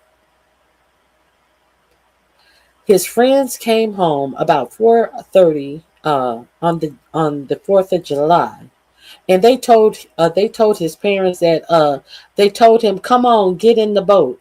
But it's not clear why he didn't get back in the boat. Now, they weren't the only boat. There were plenty of kids out there on plenty of boats. So this was plenty of people. And then there was something about some Karen, some little white girl that he was trying to talk to. So I guess this black kid surrounded by all of these white children in Mississippi, I guess he thought that everybody, I'm accepted by everybody in Mississippi. My black ass is accepted by everybody in Mississippi. It is so unclear why he was left there, and why there is no clear answer of why his alleged friends left this island with him there. But there is some reports of there being a shouting match, and that he and his friends, they didn't get into a argument with other people. They got in a argument with themselves. They tried to make it clear that there was an argument amongst these four boys who came together. And mysteriously, the black guy got left on the island. So that has been reported. It has been reported by more than one bystander who was on the island. They said no, they were arguing amongst themselves. So now the family has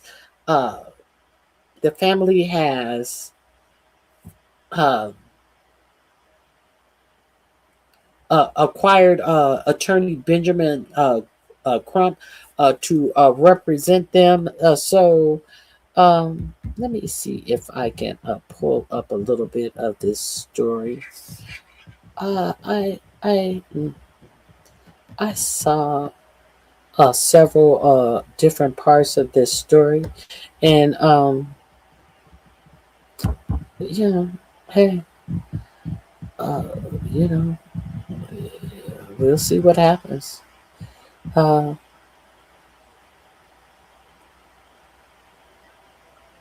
His name was Nolan Wells. Let me pull this up.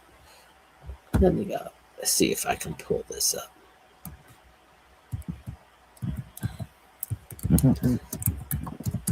Let's see what I can give to you.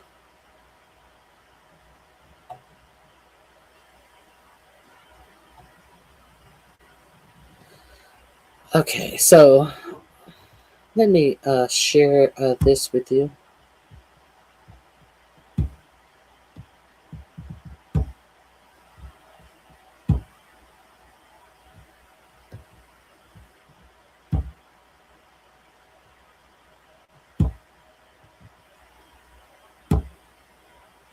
Reporting live from MItch Glove, 5+ News, I'm Sanab.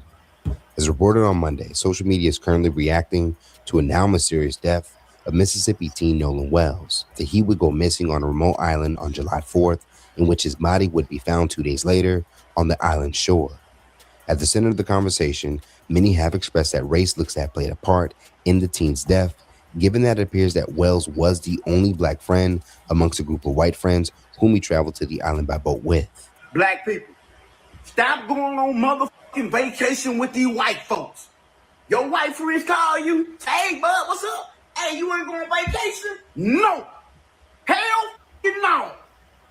Because y'all keep going on them vacations, and they keep coming back home, and we can't find you. You got to tell them white people no right now. Not all of them, but some of them you got to tell them no.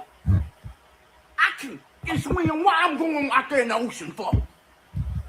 According to reports, the group of friends, along with Nolan, would travel to Horn Island, which is the island that sits about 10 miles from mainland. Now, it is also has been reported that one of these white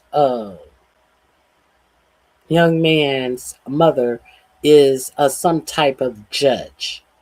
So I haven't heard anything about any questioning of these alleged friends, but it has been reported that one of their mothers is a judge. That has been reported. I guess we'll get more information as this case goes along. Mississippi to celebrate the 4th of July. Now, while there, the teens, along with others, would enjoy the beach's shore and water. At some point during their time there, an altercation has now been said to have taken place just before Wells would go missing around 4 p.m. Now, what has raised many people's concerns are why did Nolan's friends leave without him, and what are the details of the altercation? One user on Facebook who shared that she was actually docked next to the boat Nolan was on would go on to note that the altercation took place amongst the friends, and at some point even on the boat they were on. Now, as mentioned, for many, race can't be overlooked, as some would express their lack of trust when it comes with being the only black person in certain settings, and they feel that Wells' disappearance is another example. Now, as people continued to question Nolan's white friends, whom he went to the island with, his black friends and best friend are now responding, explaining why they weren't with him at the time.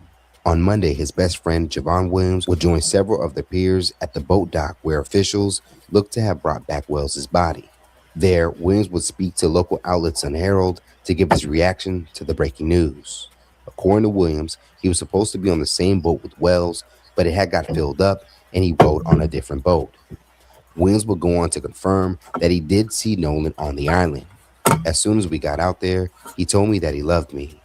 Williams would also go on to say that he last saw Wells close to 4 p.m. And according to him, along with others, reports seeing Nolan with a girl while amongst their friends. Williams would also go on to share that he would end up leaving his phone with Wells's phone on the same boat in question, but would later retrieve his phone before going home. Now, outside of Williams' response, another friend by the name of Trace Carter would apparently give Nolan a warning to be safe before going to the island. According to Sun Herald, Carter would tell Wells, "Just hit me up when you get back. Just be careful, bro. Watch out for yourself." And in response, Wells will respond with, "I got you. I'll hit you up later." Now, according to that same report, it was also noted that Wells knew how to swim and had took lessons at a YMCA in Ocean Springs, Mississippi, where he lived, raising more concerns for some that foul play may be involved in his death. Back over on social media, Javon would continue reacting to the suspicious death of his friend. Over on TikTok, he would post a tribute to Nolan that read, "For all the times you accepted my calls, text me, checked up on me, hung out with me, laughed with me, I love you, brother." Followed by a response to one user who would comment, "Devastating," in which Javon would say he didn't deserve this shit. Williams would continue his grieving on his Instagram stories with a compilation video of he and Wells. Now, when it comes to the friends Wells would travel to the island with, they have been identified by social media users. However, it does appear that they have decided to remain quiet on their social pages, with each of them having their Instagram pages on private. Now, upon looking over Wells' Instagram page, this was not the first time he would jump on a boat with friends, as he posted previous adventures of himself on a boat with a similar group of people. And I'm sorry, but the whole, well, I thought he got on another boat. I didn't realize he was missing. Yeah, that's not sitting right with me, because what do you mean you let your friend just get on a random ass fucking boat? And everybody's in the comments like, "Oh, well, we boat hop. This is normal. This is normal." Nobody thought to go with them. And if it was 4th of July weekend and people were drinking and you saw that your friend was drinking, may or may not have been drinking, why would you allow him to get on a boat if you weren't with them? And don't get me wrong, I've been on a boat. I know cell service is shit. Most people leave their phone on dry land because, shit be flipping over. But if he was getting on another boat and you knew that there was no other way to contact him, again, why would you not get on the same fucking boat? And it'd be different and all the boats were just docked in one little area and you guys were just swimming and, you saw in and out, in and out, in and out. But again, this just is not sitting right. And then y'all didn't realize he was missing until it was time for you guys to go home. Like, y'all didn't sit here and think, "Oh, well, shit, where is he? Where could he have been? Why is he not back yet? We're taking shots and he's not here to take shots with. Where's my boy at?" Like, y'all don't sit here and ask these kind of questions. Like, there's a rule. If you came with me, you're leaving with me. Like, I brought you here. I'm taking you home. You guys don't live by that shit. Nobody knows what happened to Nolan. Nobody remembers what happened. He went into the woods with a girl and we don't know what happened. So why did y'all leave him? Because I needed to be known that the one fact that we got for sure is they didn't report that baby missing until they got back home. They didn't call when they were getting ready to pack up the boat and come back home and realize, hey, we can't find Nolan. We've been looking for him for an hour. Come help us find him. They didn't report it until they got back home. So the same thing that happened to Nolan Wells almost happened to me. I think I was like 22 years old working at Texas Roadhouse. You know what I mean? Young, silly, forgot a couple of the things that my granddaddy told me when I was growing up. I thought these people were my friends. Another lesson my grandparents taught me when I was younger is that you don't have any friends. You know what I mean? You really do not. Like, my siblings were always my friends, and I learned that. At any rate, I signed up to go on this, little trip with these people. They let us know, okay, so we're going to get up on the bank right here, and then we're going to go see the waterfall. So I'm like, oh, okay, but what we going to do at the waterfall? You know what I mean? Because I'm vibing, but at the same time, I'm not stupid. And they was like, we're just gonna look at the, sit there, light a fire, smoke some more, drink some more. And I'm like, oh, okay. So we get to the little spot where we pull up the canoes, we anchor them off and whatnot. And then they tell us, okay, so this little piece of water right here, we got to swim across that to get to the waterfall. So I get halfway through the water and I realize that, and I'm losing my strength slowly but surely. And at this point in time, I am calling out for help. No music is playing at this time. You know what I mean? None. Yeah, everybody was rambunctious, excited, whatever, but you could clearly hear me out there in the woods. It's still daylight. So I am screaming that I can't make it. Somebody please help me. They turn around, several of them look at me, say, you can do it. Come on, let's go. And they continue to walk off. At this point in time, I have already said my prayers and have already decided that I'm going to meet my maker. I scream one more time, I am going to drown, and I went down. I don't know can't remember who it was and what made them decide to change their mind and come back, but one person jumped in that water, grabbed me, pulled me up onto the bank, and mind you, they didn't do anything else after that and continued on their way. As young Black children, the same lesson that I'm sure you're telling all your children now, do not be the only one. And it really doesn't matter how people feel about that, because the concern is preservation of life. So for some reason, God saw fit to not allow me to lose my life that day. And for some reason, God called Nolan home. So I will say that despite what anybody feels about how you feel about the situation, please have that conversation with your children. And that's all I'm going to say. Rest in peace, Nolan Wells, and to his entire family. According to Jackson County Sheriff John Ledbetter, who would speak when Wells' body was found, the case will be handled like any other cases, with a thorough investigation. Number one, give the family space and time. They are still processing this tragic event. And all of Nolan's close friends. I'll assure you that the Jackson County Sheriff's Office, we're looking at this whole case just like we would any other case. And we're going to be as thorough as we can. Now, as far as Nolan's family, they have set up a GoFundMe for all those wanting to show support after Wells' sudden passing. An autopsy has been scheduled to be performed today to help provide more answers. Let's talk about them on the comments below. Now that we've heard from Nolan's other friends, does it leave you with more questions? And what should happen next? Reporting live from Hypers Club for Hype Plus News, I'm Janaba.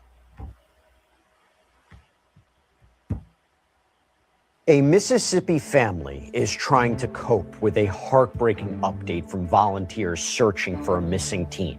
Searchers believe they found the body of 18-year-old Nolan Xavier Wells after he headed out on a boat trip with friends for July 4th and never came back. What happened out there on the water? Why was Nolan the only member of his friend group who didn't return to shore? And that a lot of people spend out in the water all across the United States, from beach days along the Atlantic to boat days on the lake. It's supposed to be a boat. This is according to the National Park Service, so limited accessibility, right? Now, according to family members and the Jackson County, Mississippi Sheriff's Office, 18-year-old Nolan Wells went to Horn Island with several friends on Saturday. Notice how on the national news, they have blacked out the faces of these white boys. This young, fit wide receiver for the Southwest Mississippi Community College football team was last seen at around 3 p.m. that day. New York Post reported that he was, quote, talking to a girl on the north end of Horn Island. When he was reported missing, multiple agencies jumped into action. The United Cajun Navy, their incident commander, Josh Gill, posted about the search on Facebook over the weekend. About 6'1", 180 pounds, was last seen on that north end of Horn Island. Guys, he hasn't been found. Okay, he was last talking to a girl on that north end. He went out to Horn Island with some buddies yesterday out on a boat. He's not been heard from in close to 24 hours. So guys, if you're out there fishing, if you're out there, jet skiing, doing whatever you guys are doing, keep your eyes out for Nolan. Now, I'm going to be speaking with the Cajun Navy's Vice President, Brian Trasher, in just a moment. I want to get a better sense of what the search was like because he was actively searching for Nolan when it's believed Nolan's body was found. Nolan's mom, Christine, got a hold of these photos that Nolan had apparently taken with friends aboard a boat the day that he went missing. She flooded social media with these photos, asking for anyone with information to get in touch with authorities. And it's unclear so far what Nolan's friends told law enforcement, told authorities when they reported they couldn't find him. But according to the sheriff's office, it was a park ranger that spotted a body at around 8:45 a.m. Monday morning. Authorities haven't officially released an identity. They're apparently still waiting for DNA test results. But media outlet WAPT in Jackson reported that the coroner said there's no reason to believe it's not Nolan. According to TMZ, the body was in the water near the northwest end of the island. WAPT also reports that an autopsy is planned for today, Tuesday, and we could learn a lot more once those results are released, but that could potentially be weeks from now. In the meantime, his family is just trying to come to grips with the fact that this happened, that this young man, a college sophomore known for showing off his skills in the football field with his whole life ahead of him, is now dead. Died during what was just supposed to be a day out on the water. And Christine confirmed this heartbreaking development in a Facebook post. Quote, I want to thank our family, friends, community, United Cajun Navy, local law enforcement, and everyone involved for all the love, support, resources over the last few days. His father, our family, friends, and I are absolutely devastated. Heartbroken for my sweet son, who is always willing to cheer and uplift others. Nolan was a special soul. God took his time creating our son. I ask that you please give me and my family time to grieve. Southwest Mississippi Community College's president also released a statement saying, quote, the entire Southwest family is heartbroken as we mourn the tragic loss of Nolan Wells. Nolan was an exemplary student, athlete, friend, and teammate. We remember Nolan as a well-respected young man who was very popular among friends, faculty, and staff. We love Nolan, and he will be greatly missed in many ways. Our continued prayers will be with the Wells family now and in the days to come. At first, Christine had put out this message on Facebook saying that no GoFundMe had been set up yet and that any pages that were set up, it was a scam. Unfortunately, we've seen this before in other cases, someone taking advantage of what is already a tragic situation. But since then, a friend did set up an official fundraiser. We're going to put a link to it in the episode notes if you want to contribute, donate, support in some way. And according to the GoFundMe page, quote, funds raised will be used for funeral and memorial expenses, celebration of life services, and any additional costs associated with honoring Nolan's memory. Any remaining funds will help support the family as they navigate the difficult days ahead. How did we get here? What? Okay, so these links are in the description box. Rest in peace, Nolan. I'm sure there will be a lot more to come in this case, unfortunately. So I hope you guys have a great. Let me make sure there's no more breaking news that I am unaware of before I leave. There's always sometimes some breaking news that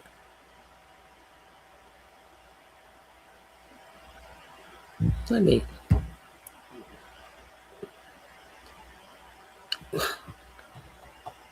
see.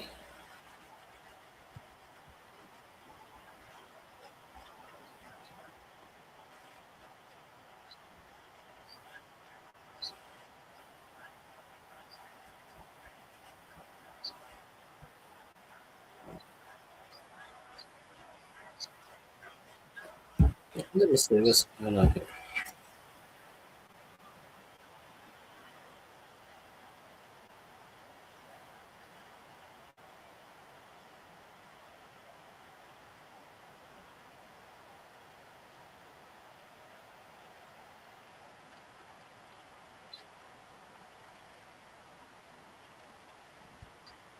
Hold on 1 second.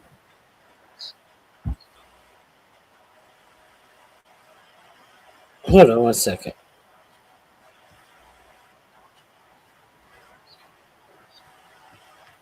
Hold on.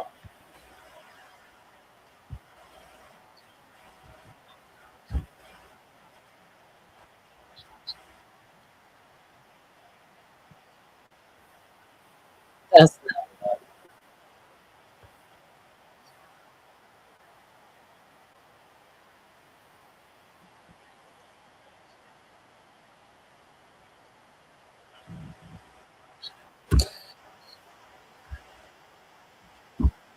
okay. This morning, we started talking about Mitch McConnell.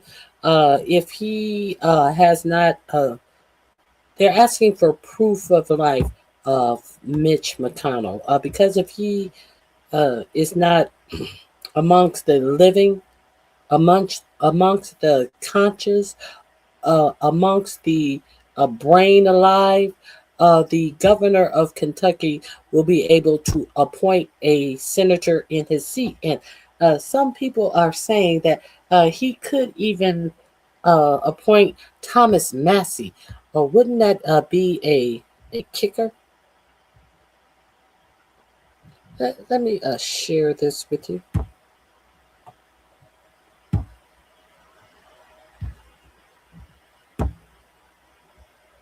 This morning, the governor of Kentucky, Andy Beshear, has sent an urgent letter to Mitch McConnell's office demanding a status update on Mitch McConnell's health. The problem is Kentucky residents who rely on having a senator working for them, they don't know whether or not the senator is even fully lucid. There have been reports that McConnell spoke with various Republican senators, but not a single picture or video of McConnell has emerged in weeks. And now the governor of Kentucky is saying over the last several weeks, Kentuckians have grown increasingly concerned about the current state of your health and well-being and ability to hold office in the United States Senate. As governor, I request that you fully update Kentuckians regarding the current status of your health. As public office holders, we have made a commitment to our constituents to do our best to represent them and to always be transparent. I believe this requires clear communication about one's ability to serve. We wish you a safe and speedy recovery. McConnell's office has not responded yet, but even Republicans right now internally, according to The Guardian, are growing in terms of angst. A rebellion is growing right now inside the Senate over the lack of transparency on McConnell's health. Spread the word, follow for more. This morning, the governor of Kentucky, Andy Beshear, has sent an urgent letter to Mitch McConnell's office demanding a status update on Mitch McConnell's. So you can find that in my description box under the caption, "Where's Waldo?" They need a proof of life that Mitch McConnell is amongst the living because it's doubtful at this point. Let me see.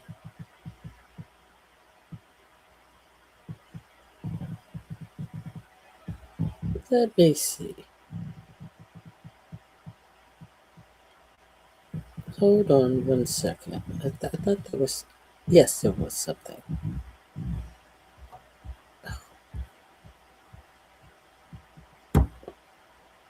This morning, the governor of Kentucky, Andy Beshear, has sent an urgent letter. There was something I wanted to share.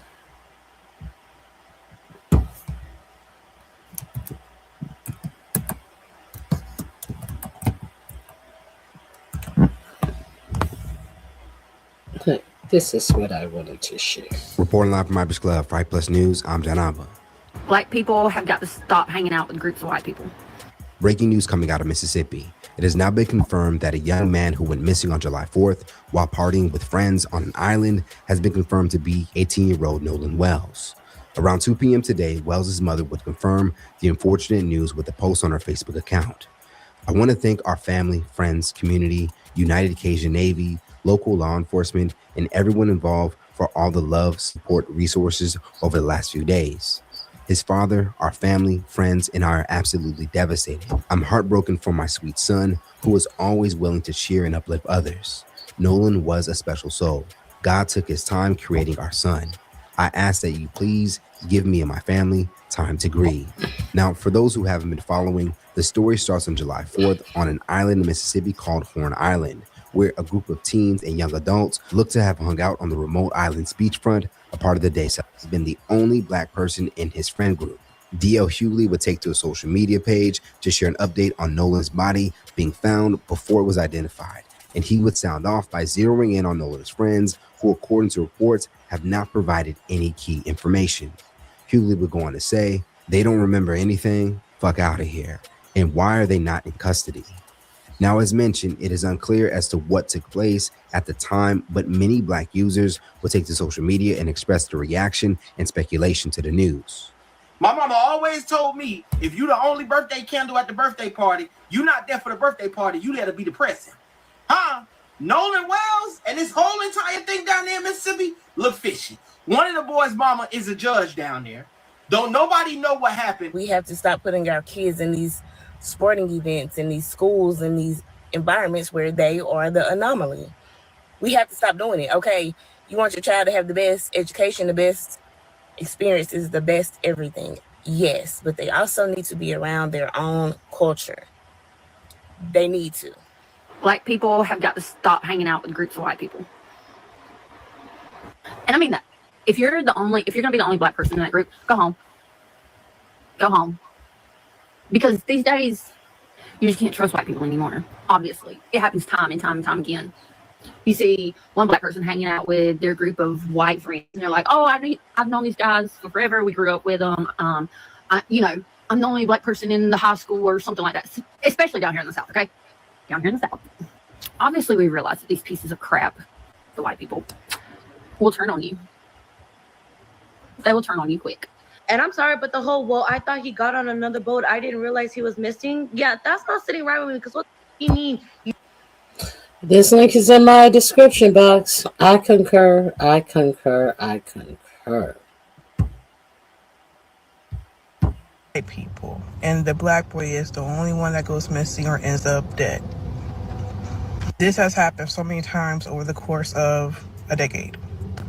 Black people will be the only ones in the room or on a boat with white people, and they always somehow seem to end up dead or in the water. Or on a sleepover at your friend's house, and you wound up at the bottom of the patio, and they don't know how you wound up dead in your pajamas at the bottom of the two-story patio. You remember that Black woman who did a sleepover with her friends?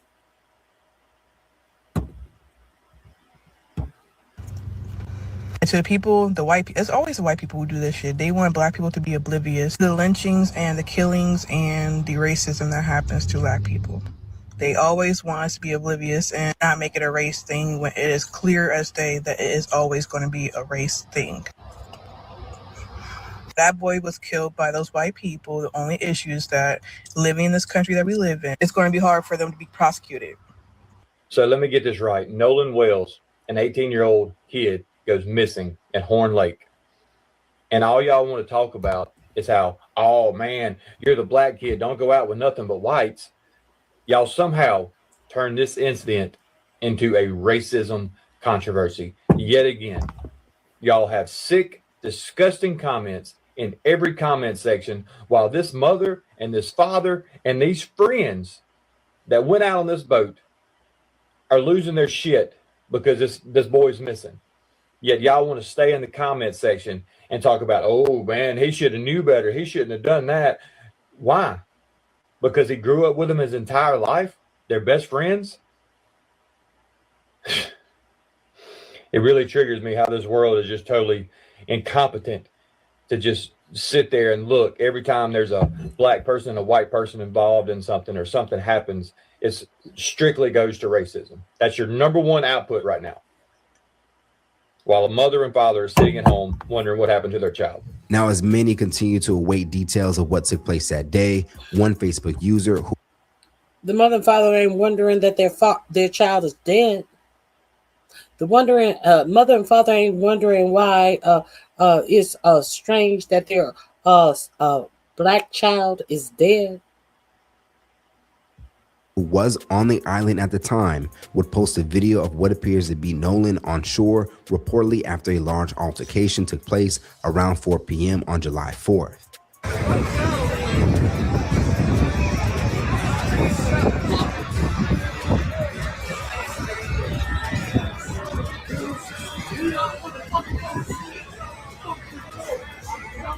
For her caption, she would go on the right, taken at 4:01 p.m. north side, west tip, where we were parked right next to the boat Nolan was allegedly on. Hope this helps in any way. This was immediately after the big fight that broke out on the shore. I'm not sure if this is Nolan, but it could be. Anyone that can slow down videos, please go through it as well. Now, as of this writing, a DNA test has been conducted to double confirm that the body is that of Wells. Let's talk about them in the comments below. If you're a parent, do you interfere or vet your children's friends before they... Okay, that's it. All right, guys. I hope you guys have a great remainder of your day. There is nothing else that I can add to this.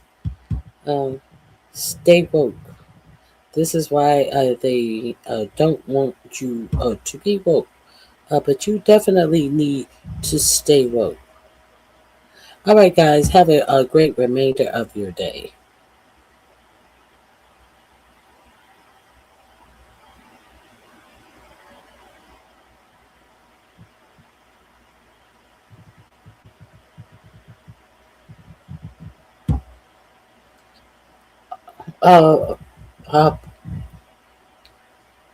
Let's be real clear. The parents could have, or they could not have known those other parents. They could or could not have known the other parents, because let's be real clear. The actual best friend was the young black boy. The best friend, while you listening to that tatted up cracker talking about these were his best friends. No, the actual best friend was the black boy. You have a great day as well. I appreciate you coming over. So everybody's talking out of hand. I just know that they're in Mississippi. That's what I know. I know that they're in Mississippi. I know that people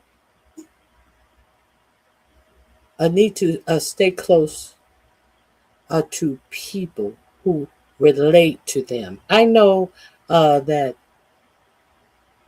people prey on other people. I know that people always are trying to prey on other people, especially if they feel that you are or you should be less than, and if there's any type of competition. They're out there with all of these girls in their little bikinis and all of this type of. It takes very little to bruise an ego and spar up competition in these young, immature male egos. Who knows what happens? So I'm just gonna keep it 100. I'm gonna look at all the look at all the crime that happens in black communities when blacks are around each other. Just because somebody ego gets bruised. So let's keep it a buck. Crime happens when there's an opportunity for crime. There's no black on black crime. Crime is an act of opportunity. Do you think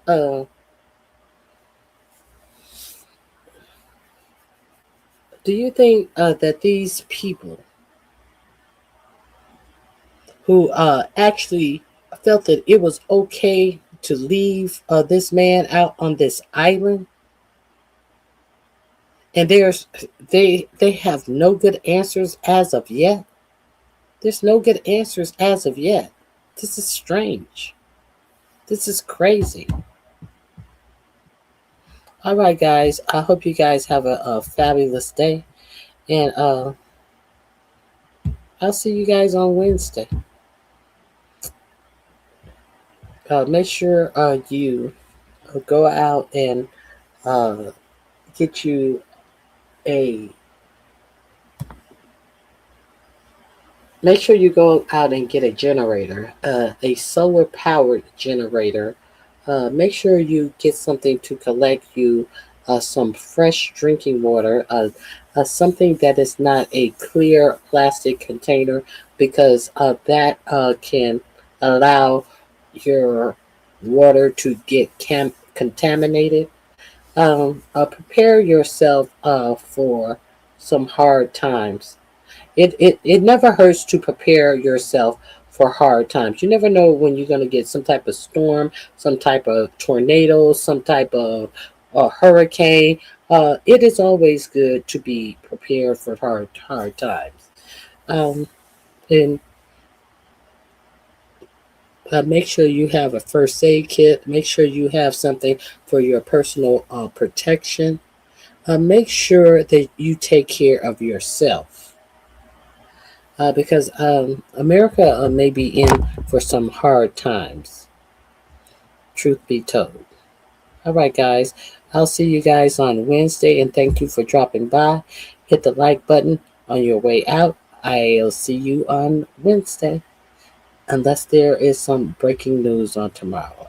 Thank you. I appreciate you for stopping by. Bye-bye.